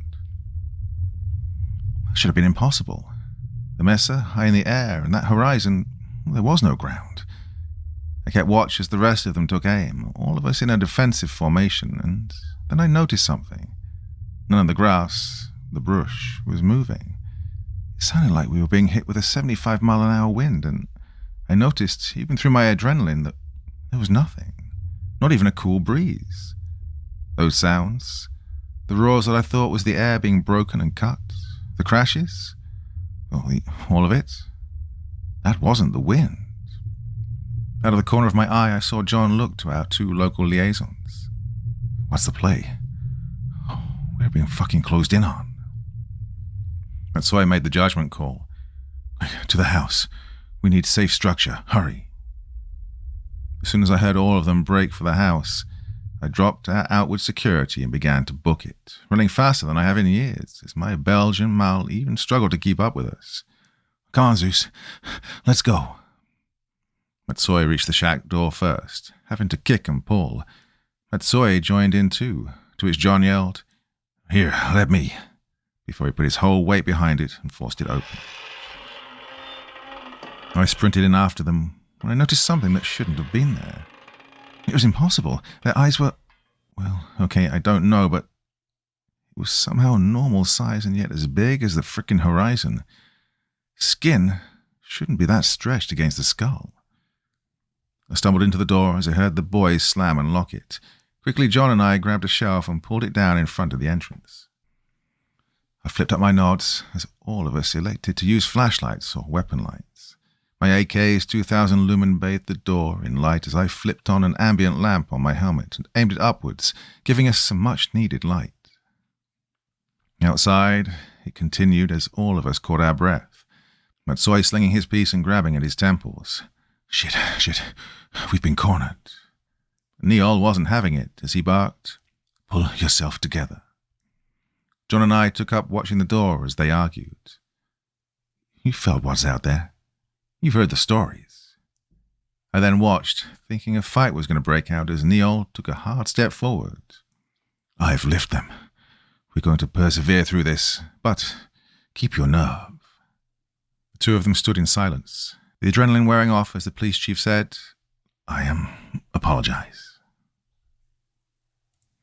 Don't. We will save your Alchini, the medicine man said, patting his shoulder. Didn't know what that meant, but let's just say we got going down the cave, and it became very clear why this became personal for Matsoi. Before we did, Zeus noticed before John and I did. The sound outside had stopped. And all of it, the howls, the roars, the babbling, the pleading. It had totally ceased as knocking came from the door.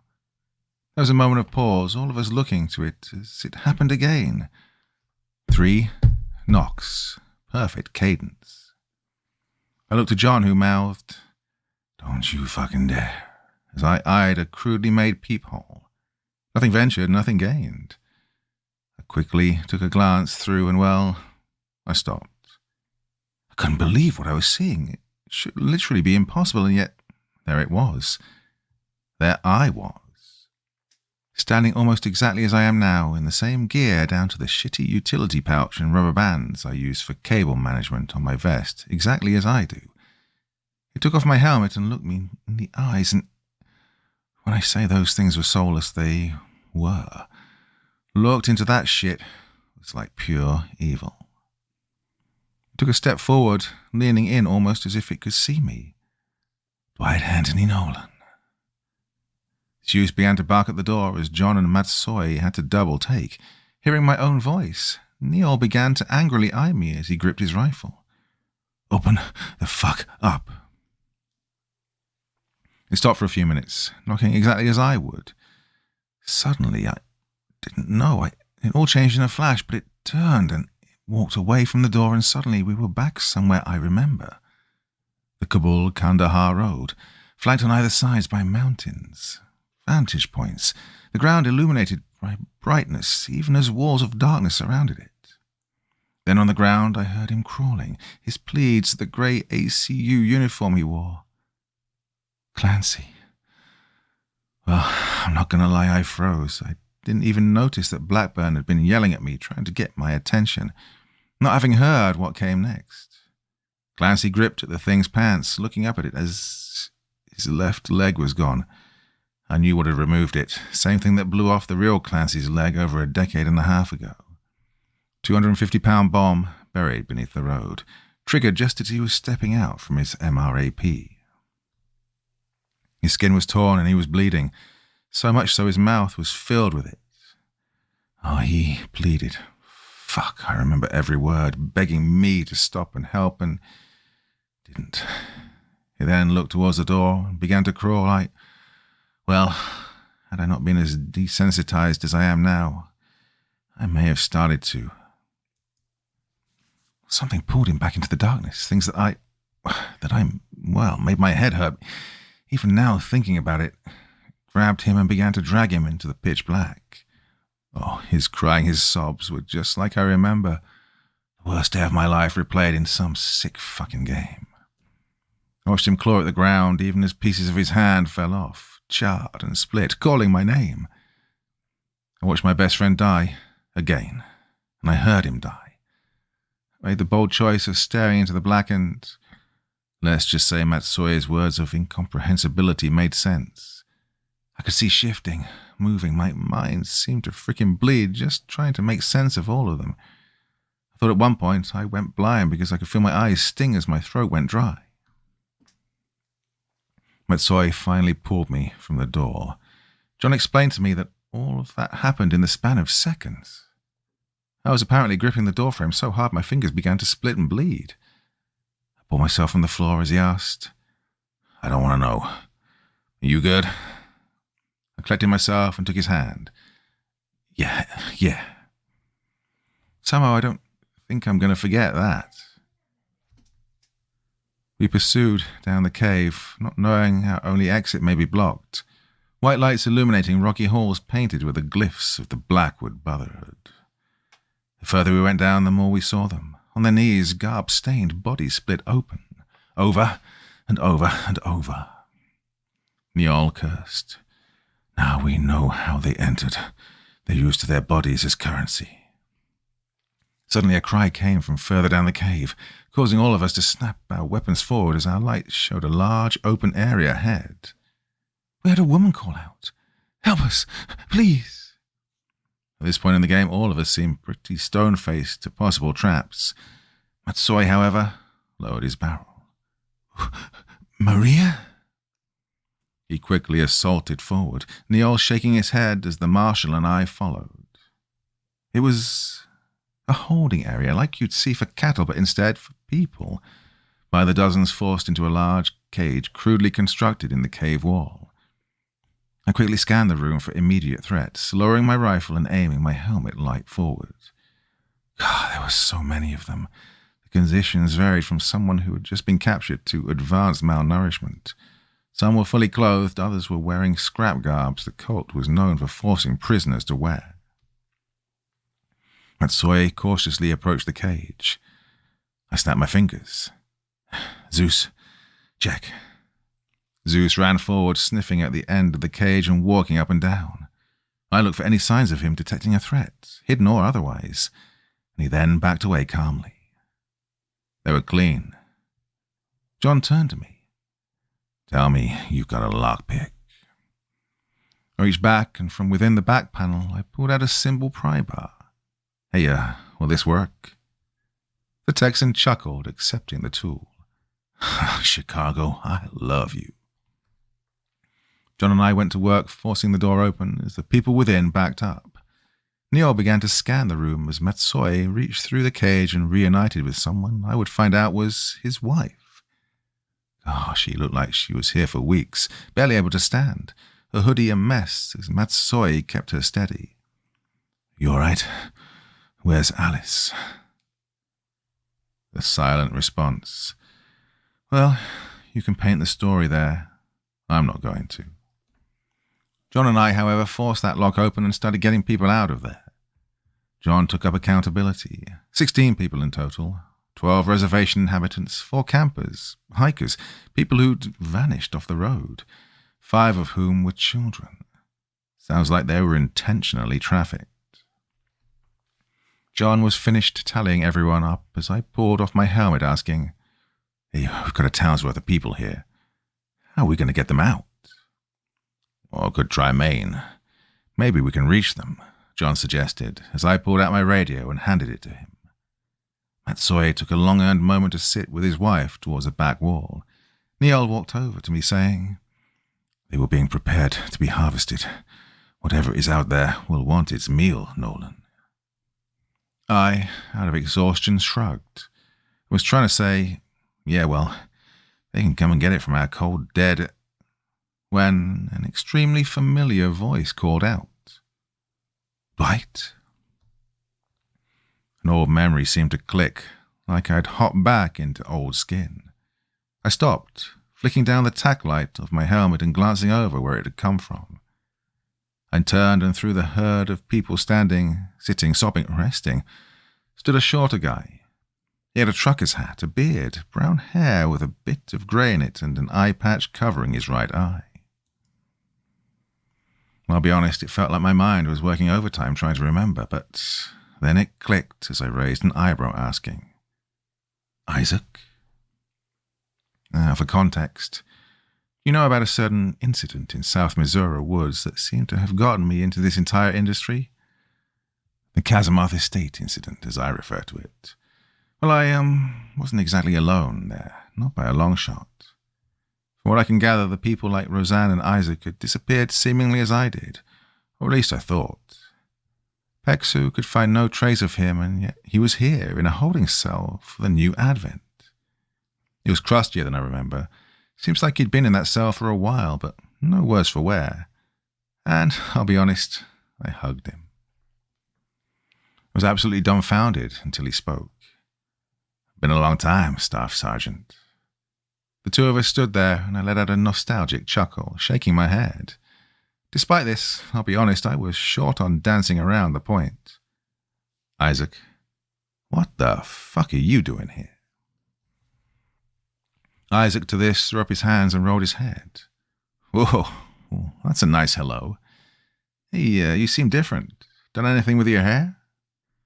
This is also when I noticed something. I scanned it up and down and then realized as I asked, Isaac, where the fuck are your pants? The sigh of pure and absolute disappointment I let out after was reminiscent of the old days. They, took them, he answered. Who? The cultist, he said, pointing to a Blackwood Brotherhood member that had emancipated his soul. I squinted at him. Why? To which he responded, They were allowing horrors beyond my already limited comprehension to crawl out of them like satanic capsule animals. And their confiscation of my pants is where you start asking questions? Fair enough. This is your compatriot? Matsoy asked, looking over to Isaac in a fairly unimpressed manner, then shifting his eyes back to me. I clarified, yeah. Long ago, before my current role, we banded together against something similar to this. I took a hard look back at the shells that were the cultists, then to Matsoy. Isaac patted me on the shoulder, then proceeded to slightly lean on it. Desperate times made for unconventional partnerships. Niall, who was now sat on a box towards one of the cave walls, drinking from his water skin, took all of this in and responded. It seems there was a big emphasis on desperation. Now, Isaac and I did catch up, but, well, we've been hunkered down for the last hour or so. No signs of the darkness fading. My ATAC is also running out of juice, even as I'm logging all of these notes in. John and I are going to try and get in touch with PEXU Maine, so I'm entering this log and, well, if you read it, we've made it out. Or we're dead and this was entered post-mortem. If it's the more positive former, I'll catch you up on some of the things we discussed. Well, get back to you as soon as I can. November 1, out.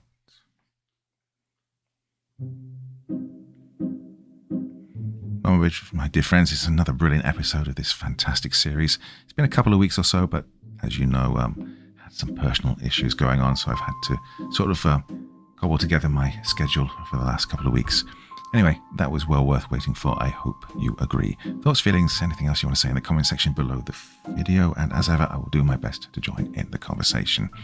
Well, it's Friday evening. Haven't you got anything better to do than listen to me? Very glad you're here, everybody. Really am. And thank you again for all of the wonderful, kind wishes that you've been sending my way over the last couple of weeks. It's really meant a lot. Till next time, my dear friends, you all sleep well. Have a lovely weekend, yeah?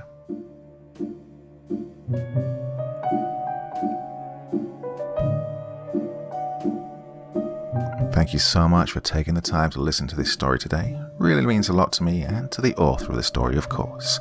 Well, if you want to know more about me, I'm pretty much everywhere on social media. You can find me on Facebook, Twitter, Instagram. You can download my music on SoundCloud. I've got a Patreon if you feel like. Throw me $1 or $2. Very much appreciated. And of course, on Reddit, I have a place where you can leave stories if you want me to read one that you've written. Well, hoping to see you all again very soon. Till then, sweet dreams. Bye-bye.